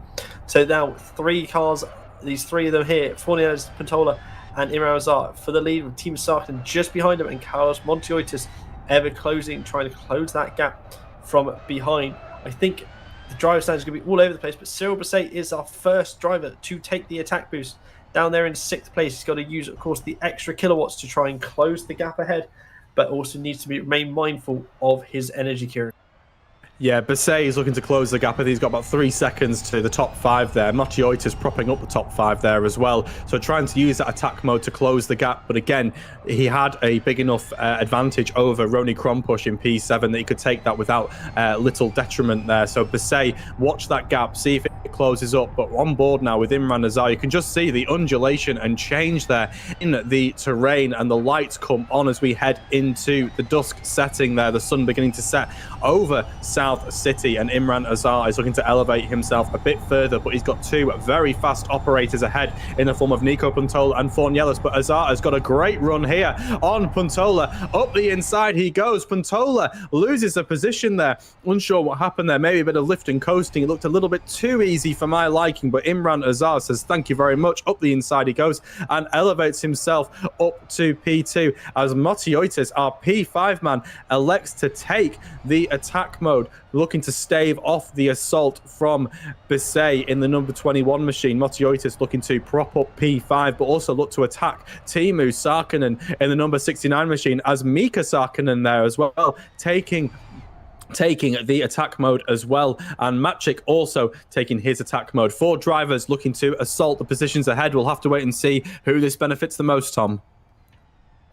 Yeah, indeed. We can see there Mika Sarkinen with that onboard driver's camera, of course, using the VR, so real driver's eye view, exactly what they're going to be seeing. I think Imran Azar is, once again, he wasn't using his normal lift and coast where he would do and what the other drivers are doing. So where I think Nico Pantola got comfortable, was like lift here, and then that's how, because of course the drivers do all this practice beforehand, know where they need to be lifting and coasting for the event to make sure they can make each round with the time that they have required, make that energy last. They know where they need to lift from and to, well, maintain the optimal speeds. So I think Imran Azar just ignored that, kept the foot in and closed all the way onto that gap. From seeing this, I think he does lift off a bit later than 40 hours ahead of him, which is definitely helping him out, or just maybe it was just the toe. But there we see a bit further behind, Teemu Sarkinen's got all sorts of problems with Carlos Monteotis closing onto his back. Both drivers, of course, Teemu Sarkinen not with the attack boost, but Carlos Monteotis is. He's got that extra power out the corners and on the straights. Of course, these are the rear-wheel drive variants, not the four-wheel drive variants. So I know some drivers in the past have said it's a bit harder to control them when you have the extra power, because, of course, you get used to what you're normally got, and then you go for the attack boost, and suddenly there's an extra 50 kilowatts of power through the tyres, and you get caught out with a bit of the wheel spin that is occurred by that. Now, Imran Azar all over the back of Fornieles, looking to make a move in a hurry to try and take the lead and control the pace. Getting a bit all crossed up there. Kieran, any thoughts from yourself? Well, Azar was looking to keep that from outside of the wall and also running into the back of Fornieles. It wouldn't be the first bit of drama we've had this evening, that is for sure. But Fornieles living to fight another day, but less than half a second separating the top 2 runners. And Nico Pantola keeping a watching brief here. I believe Monteotis has just elevated himself ahead of Sarkinen off screen there as well. So Monteotis taking advantage of his attack mode. 1 minute and 30 seconds left there. Inside of Fornieles to take the lead of the race. Sorry to jump in there, Kieran. I just watched it. Around that final, just after they crossed the finish line, Imran Azar kept the foot in, kept the power going. He was swooping on past Fornieles to take the lead. He's definitely being a bit more aggressive at the start of this race than some of the other drivers are. We're closing in on a third of the way through the race here, and I think he's doing a bit, just wants to take the advantage and control the race and not have to worry about trying to get past people later on, Kieran.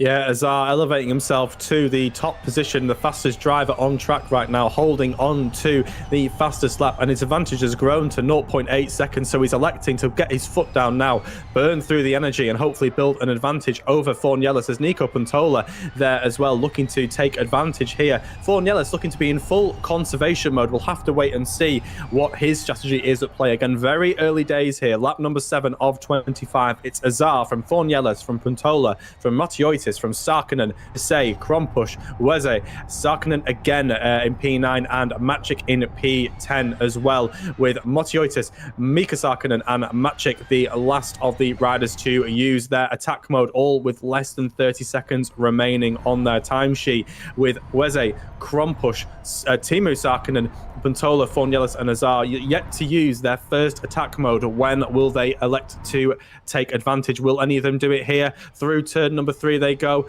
Azar says no, Fornielis says no, but Pantola says yes, please. Pantola takes the extra 50 kilowatts to the rear wheels of his E-Challenge machine here.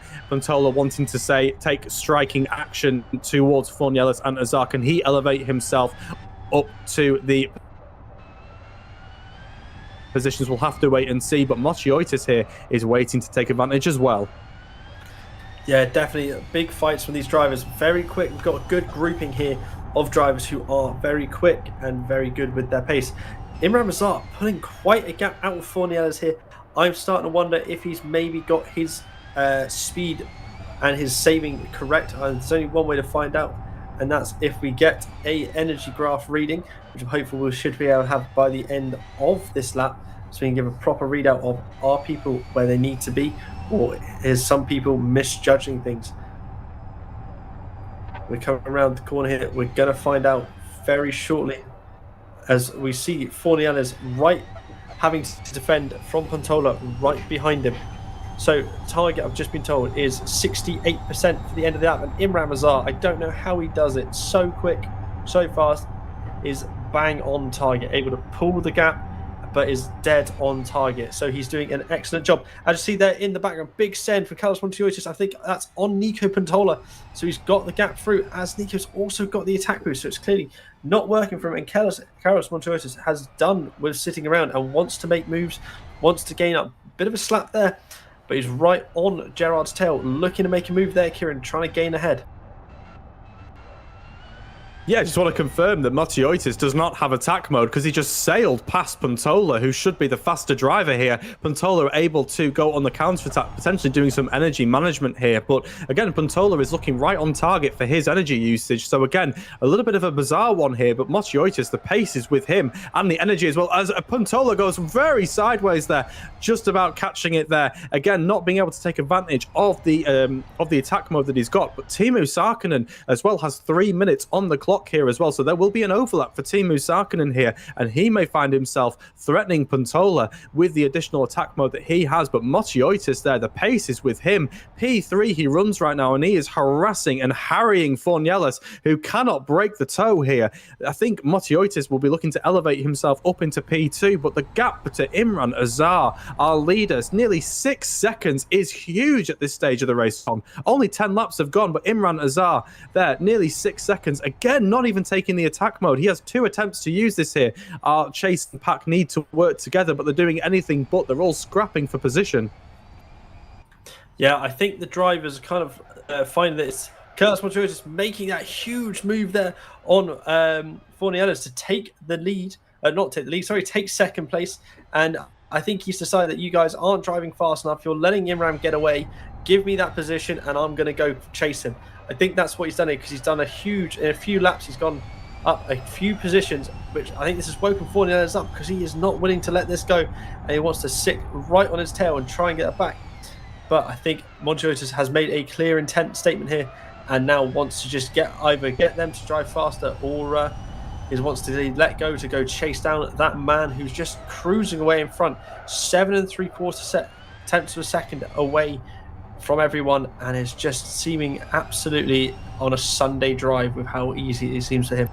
This has been a bit of a disaster for Fornielis as he's squeezed against the wall and somehow, some way, just about gets ahead of that there as well. But yeah, Fornielis has 2 attack modes left. Motioitis has already used 1, and now Motioitis is ahead of Fornielis now. Really, he could have been kept behind there. That would have been ideal for the strategy for Fornielis. But again, 2 attack modes, but he can't take it without compromising his own race with the likes of Sarkinen. And there's a real scrabble up there into turn number 3. Somehow, some way, they all keep it clean. Will any driver driver elect to take attack mode? No, no one electing to take that there as well. The battle continues between Matiotis and Fornielis there, who is getting shuffled out as much as he can, but Fornielis just about hangs on. Pantola and Teemu Sarkinen are scrapping here away as well, but Teemu Sarkinen, the danger man here, with 1 minute left on his attack mode. It won't work through these tight and twisty sections, but on the back straight, he will be a threat, no doubt, to Pantola's P4, as he is right on the rear bumper and getting real acquainted to the rear diffuser of Pantola there. The number 87 is incredibly vulnerable. Teemu Sarkinen shows his nose. No, not able to do it. Will there be a lunge around the outside? No, but a big moment and contact there, and up and over, and on the side. We're going to get a safety car, surely.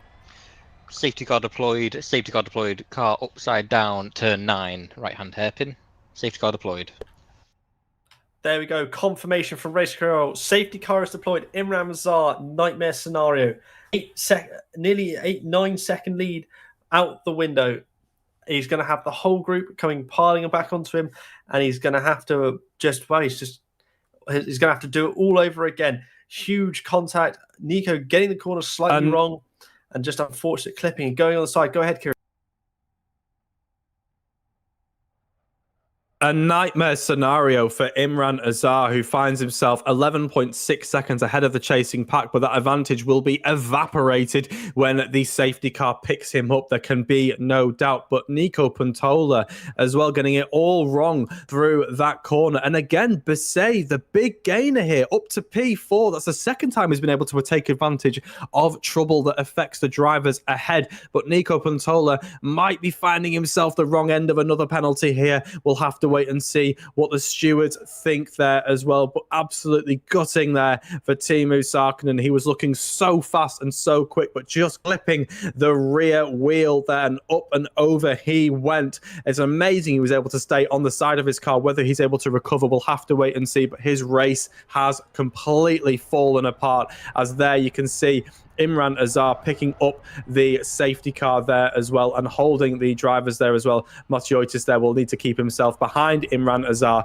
We'll take a moment to look at the timing sheets now. So it's Imran Azar from Careless Matiotis, Fornielis in P3, Bisset, the big gainer there, as I mentioned there, the number 21 machine in P4, Nico Pantola in P5. We'll have to wait and see what the stewards reckon there as well. We've got Weze in P6, and there as well, his attack mode there is being wasted. This is a nightmare for Weze. If this incident can be cleaned up quick, the likes of Weze and Matchik might be able to take advantage of a closer pack. But look at the drivers there with 2 attack modes remaining, Azar, Fornielis, and Krompush there. This is the ideal time to take the attack mode while the grid is all packed together. They can attack and they can take advantage, Tom, potentially.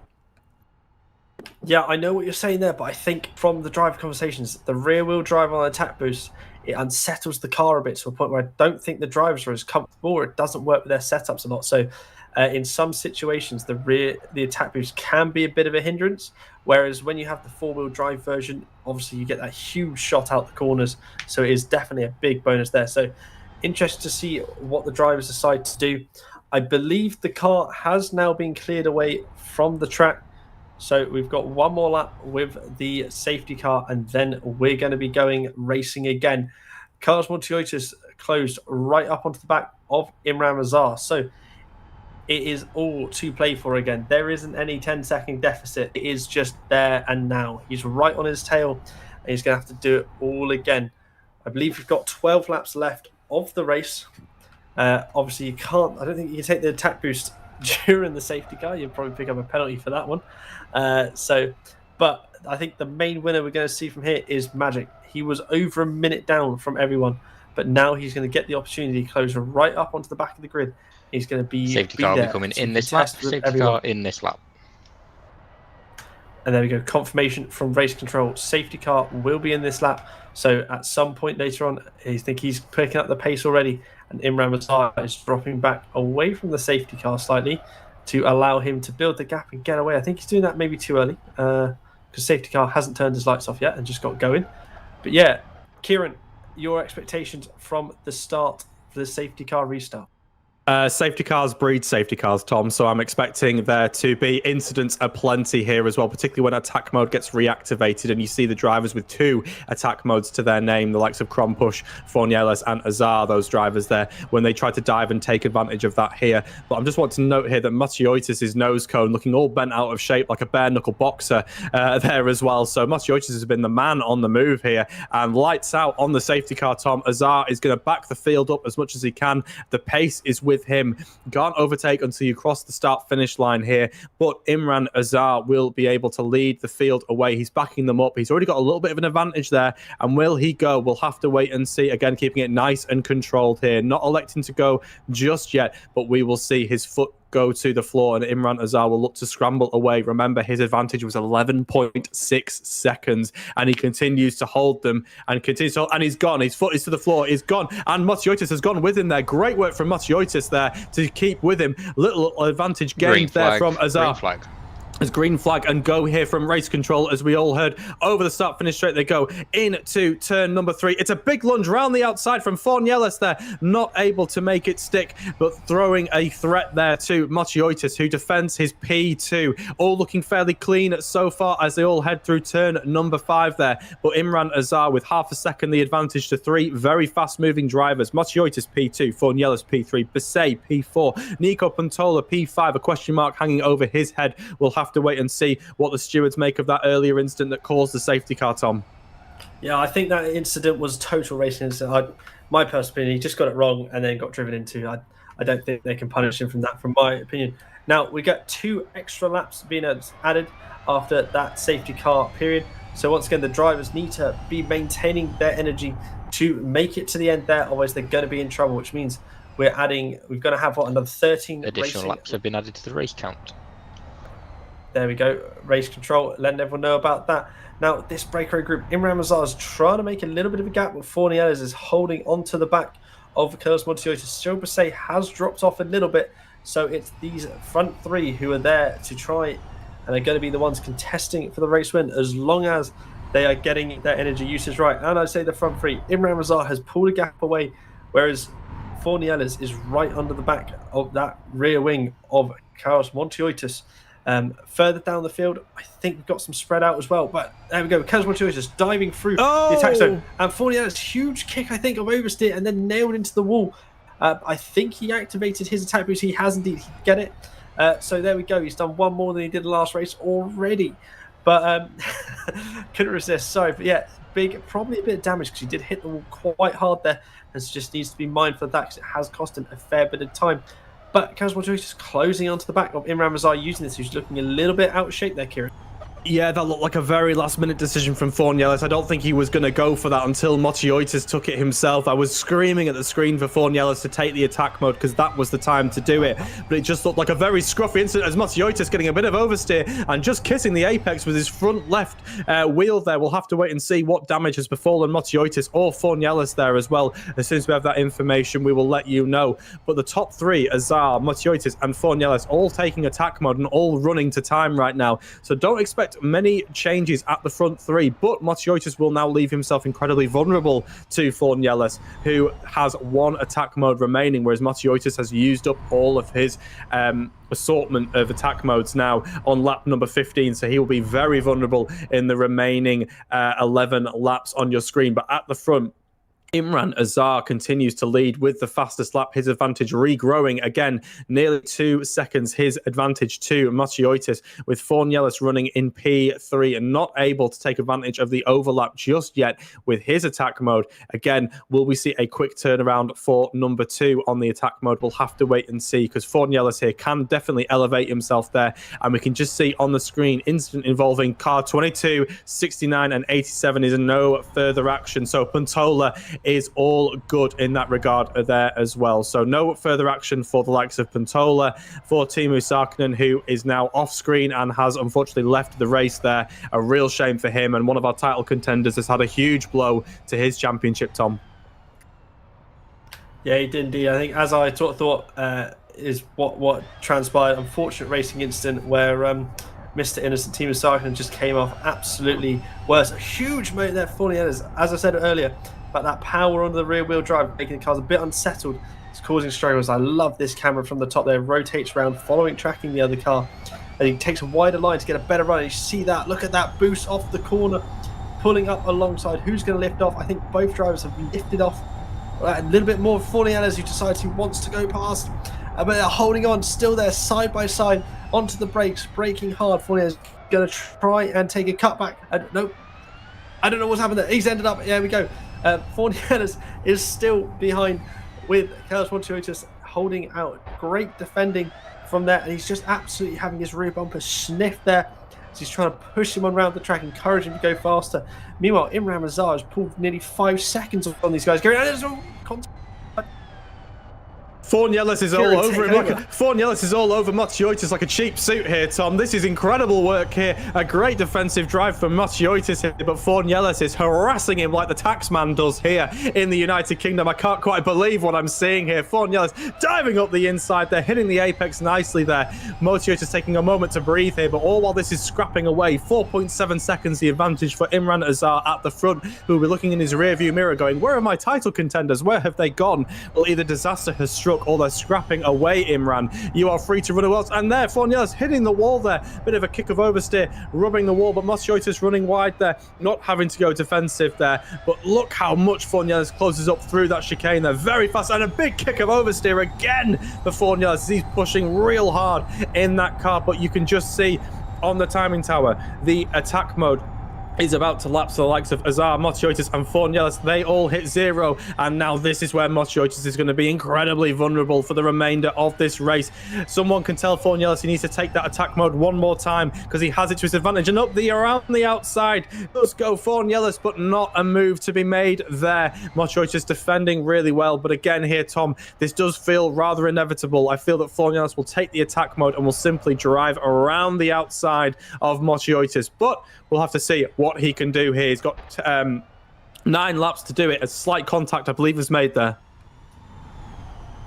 Yeah, he does indeed. And with this attack boost and the scrapping and behind, Cyril Basset is using his attack boost to quite good advantage and closing this deficit to the guys here, because these guys are fighting nearly every corner, trying to find an advantage over each other. It is absolutely intense stuff, and I think they'll probably be sweating as we swap to there. That man, Imran Mazar, for 5 seconds clear at the front, had a huge margin, closed all the way back down by the safety car, and is rebuilding that massive margin to hopefully have a very clean race to the finish. Nearly 6 seconds he's built there, and still has an extra attack boost to go.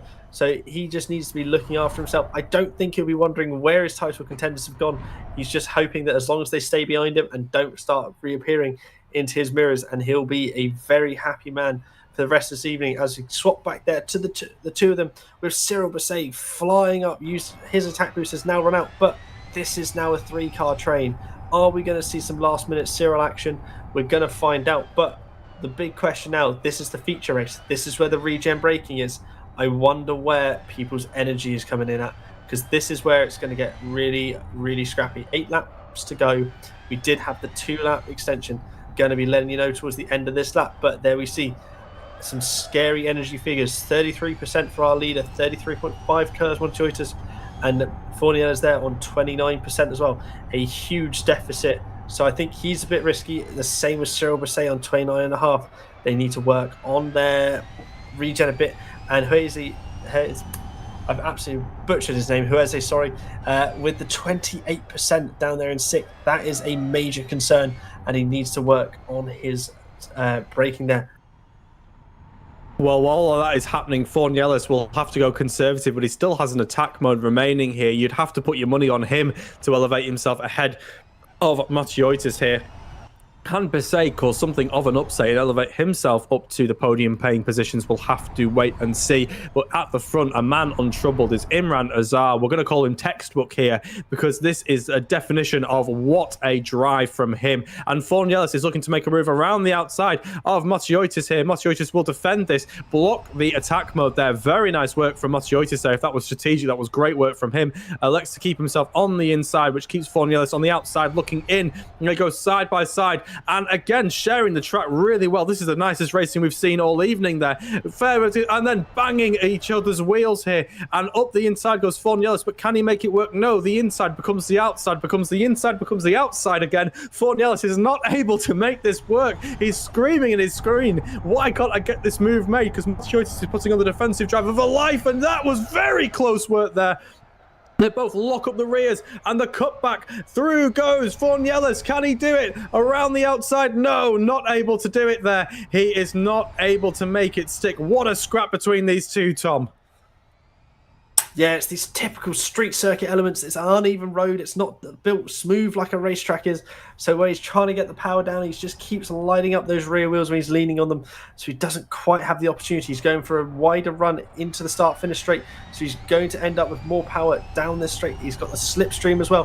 Montiotis is aware of this, going wide to try and break the slipstream and the toe effect. He's keep the foot in. They're both off the power through there. To hear any whine of electric motors kick in, but no, huge coasting all the way here to turn one as they do. Cyril Bousset straight back in that rearview mirror, not letting go, and there we go, goes to the attack. One more opportunity, eight laps of racing to go, or 6 laps of racing to go, sorry, and with the attack boost to assist for the next 4 minutes, sorry. Don't know why I thought it was 5. There we go. He's got that opportunity there to try and close that gap, and also needs it defensively to keep himself ahead of Cyril Bousset behind Kieran. I wonder what this is going to turn out to be.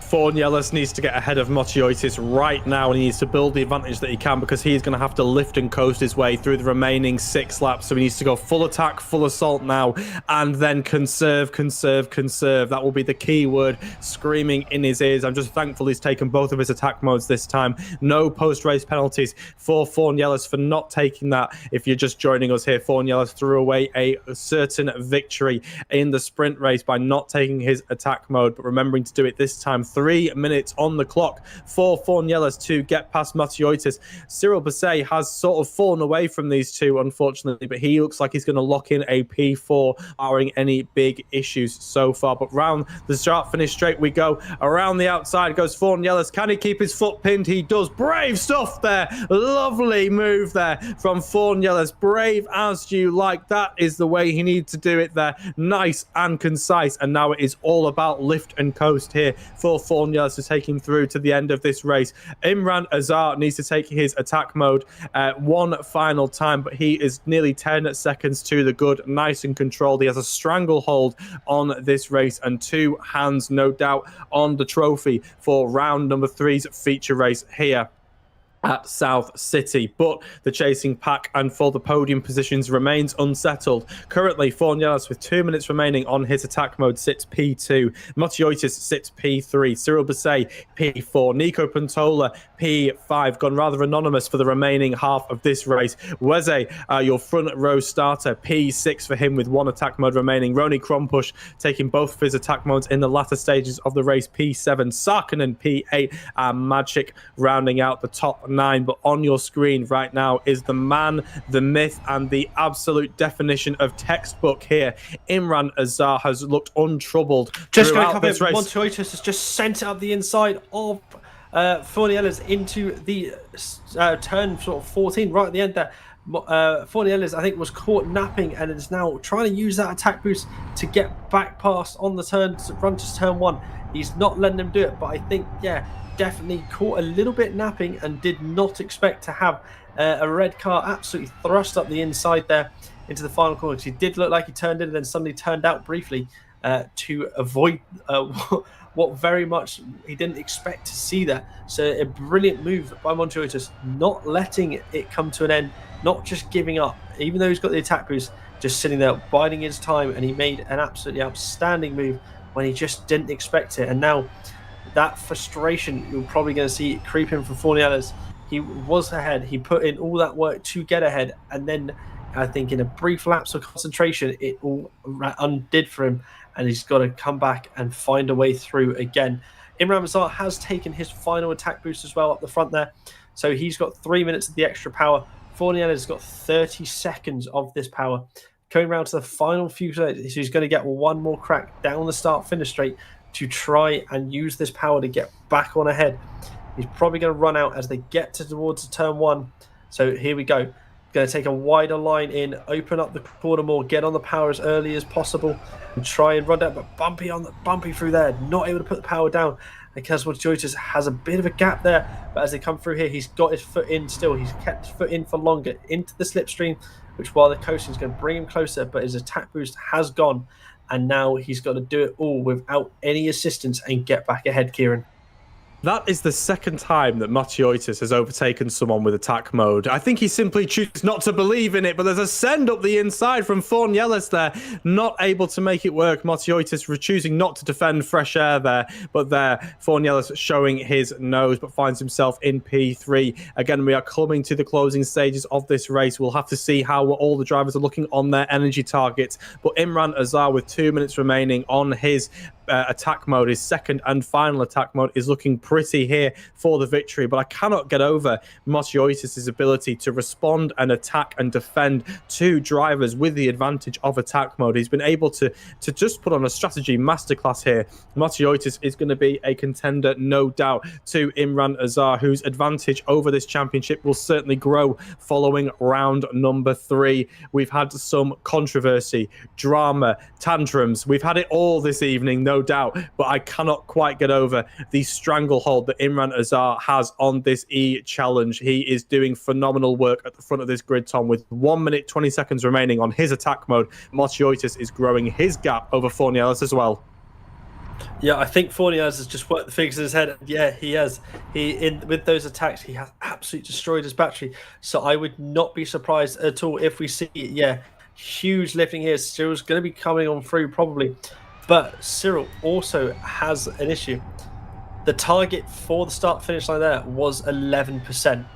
And as we see there, Fornielis way off there. Cyril Bessay way off there. Hueze way off there.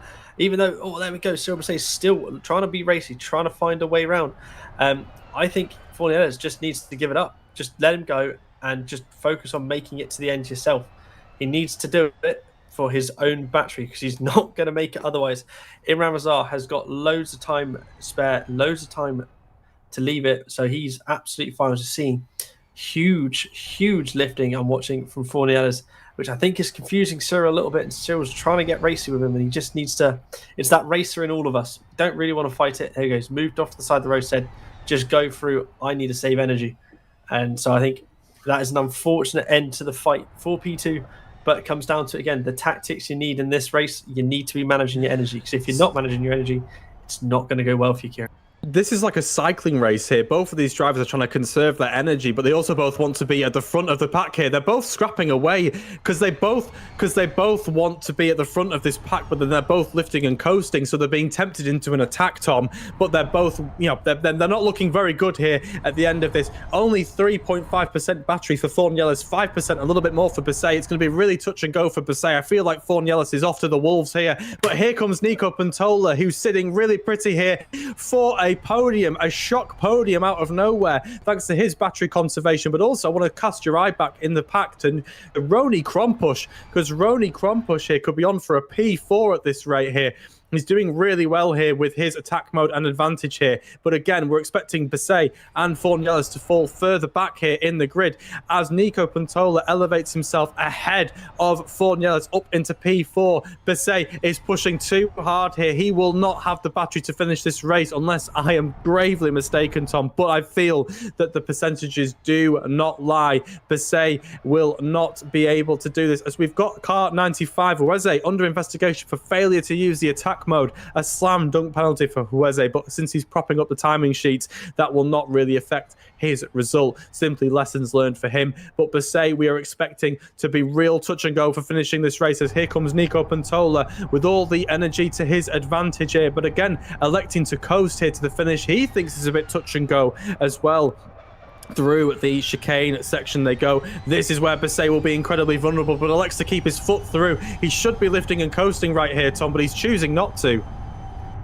Yeah, we're on the final lap of the race. Imran Azar is way around the lap, bringing it home into the lead. His energy is low, but I believe he's got absolutely plenty to get it through here. Cyril Bessay, interesting. I think Cyril Bessay has just run out. Unless, no, he's leaving it absolutely huge coasting.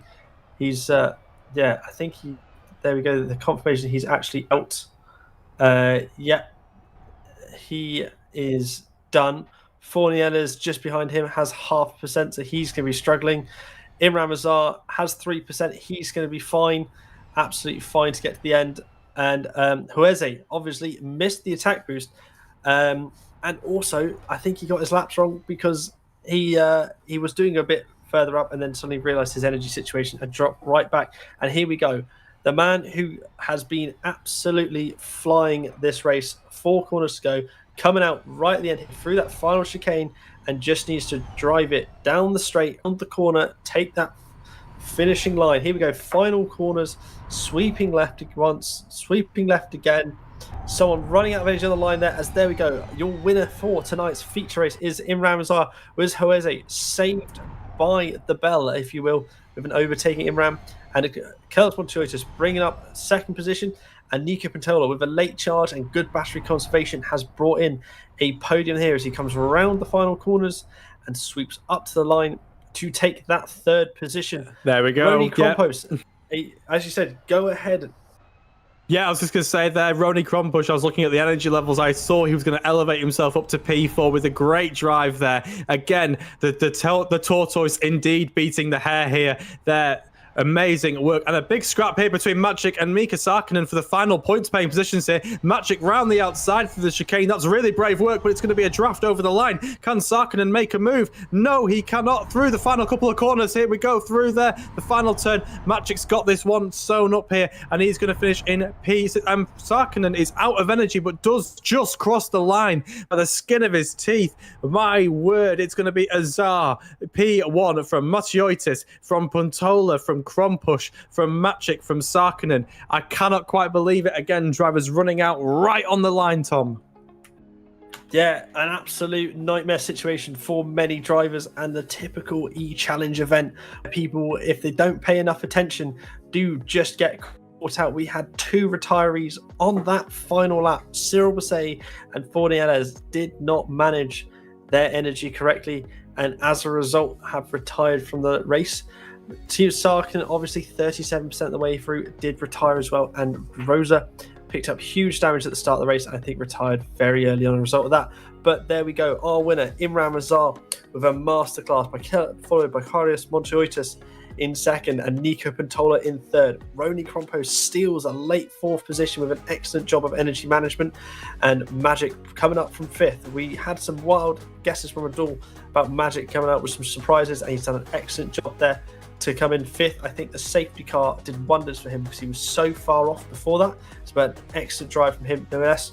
And Hueze, a late panic with energy, but was able to bring the car home and finish the race, which some people can't say, Kieran. No, they cannot. Energy management is the name of the game in this championship, and you can afford to be aggressive at certain stages, but you have to remember about the bigger picture, living to fight another day and to see the final lap of the race, and the likes of Bousset there finding themselves the wrong end of the energy management, and the likes of Pantola and Krompush are able to be the big gainers there as well. Great work from Pantola, able to elevate himself up to P3, electing to hang back, not get involved in the scraps, not get wrapped up in there. But you can see finishing quite a ways away from Imran Azar, who has been absolute perfection this evening, and barring some unfortunate server issues in the sprint race, well, his advantage could be a lot further ahead of the chasing pack, but this will do wonders for Imran Azar's championship standings. Stand by on the forums to get an updated timetable, because my word, that advantage is huge for Imran as we head into the final 2 rounds of the E-Challenge Championship. Yeah, an excellent one. I think looking back there, I think after all the penalties were concluded, Cyril Bousset actually won the first race. I think we forgot to mention that one, but yeah, I think I'll wait for clarification on that one, but there we go. That has been an exciting round 3. 2 different winners, huge situations on both. Drama from start to finish, as we have Imran Azar winning the feature race with Cyril Bousset winning the sprint race before that. The next 2 races we have are Brooklyn Cruise Terminal on March 8th, and then we're finishing at the Norris Ring on March 22nd. So there's another 4 races, 2 rounds to look forward to going forward. And I think we're going to have some people coming in for interviews shortly. Kieran, before we jump to interviews, do we have a list? Did you make a list this race? I did. Well, I didn't make a list this race. I was just sort of noting down the notable moments, and I think we're about to be joined by Matiotis here as well in the booth, who simply chose not to believe in other drivers having attack mode. So, if I can have the first question, it was just more about the strategy here. Matiotis, what a great drive from you there in both races this evening as well. I was just complimenting you on your ability to simply ignore other drivers having attack mode. You were able to throw great moves and great defensive options against those drivers. What was the strategy this evening? Not sure whether. I guess the main strategy was not to burn up the tires, because I was taking a bit of a risk going with the softer compound R1. It was a mix, I think, in the grid, somewhere on R1, somewhere on R2s. So I was burning a little bit in the feature race at one point, but like maybe 2 laps after it, the safety car came out. So that was a blessing. Yeah, great. So I heard a bit back and forth. I want your opinion on this, guys. So when you use the attack boost on the rear-wheel drive car with the regen, does that make the car harder to control? And do you find it sometimes can be a little bit of a detractor, the benefit, or is it very much a case of it is just straight a benefit? What's your opinion? For me, there is one very specific place where it is harder to drive with the boost. It's after the right hairpin. You go uphill, and then there's this left kink, and there is a small bump there. And without boost, you can just easily go full throttle there. With boost, it sometimes wheel spins there, so that's, I think, the only place on this track at least where it is a bit harder to go on boost. Otherwise it's nearly the same. Maybe you have to plant the throttle a little later, but not too different. Wonderful stuff. So obviously there was a fair bit of chaos happening on track from today. How did it affect yourself? Was it something you were constantly worried about, or did you find yourself relatively okay with it all? Well, I was quite frustrated. Not gonna go into profanities about dolls racing, but oh well, it is how it is. Well, that's talking about the sprint race. For feature race, it was all fine, really. We had some good racing with Gabriel, though he was overspending quite a bit, and he paid for it in the end. I don't think he classified. Well, he will be classified, but I don't think he crossed the finish line, did he? But yeah, it was good fun racing in the feature race. And Matiotis, I'm just thinking about your championship now. Of course, you were sitting in P2 with 22 points, the deficit to Imran Azar, the current championship leader. What are your thoughts now following round number 3? Do you think you can catch him? No, I would be more interested in how far behind is P3. I just know that I won't be able to catch Imran. So yeah, just the goal will be to keep P2. Well, you might be happy to know that P3 coming into this championship, this round specifically, was Gabba. So I think your advantage might be okay there. Happy to hear. So I think I don't have any more questions for you, Karas. So unless Kieran or Adol, do you have any other questions for Karas? No, I do not. No questions from me, Matiotis. Just a great drive. Fantastic work again, as always. Thank you. Yeah, so we're going to bring in Cyril Bassi now, our winner of the sprint race, and a fantastic job to claw back a result in the feature race there. Cyril, the sprint race, talk us through it. How did you feel from your opinion? Well, I started further back than on the previous rounds or for this qualifying, so I first had to try and go through a bit of traffic, I don't quite remember if I overtook a car or two. And then I was behind the group where I think there was Gabor, Yassine, and a third one, maybe Nico, I don't remember. And they got into an incident, so that allowed me to go past them. That was 3 places gained. And the rest of the race, I mostly stayed on target and was a bit lucky, I have to say, with the server lags. I think I avoided hitting any wall, so that's a thing. But I also lost a bit of time, but since I had some battery left, I could push a bit and managed to finish P2 on the road. Unfortunately, Imran had less luck with the server lags, and well, someone forgot to use their attack boost, so a fortunate, lucky P1.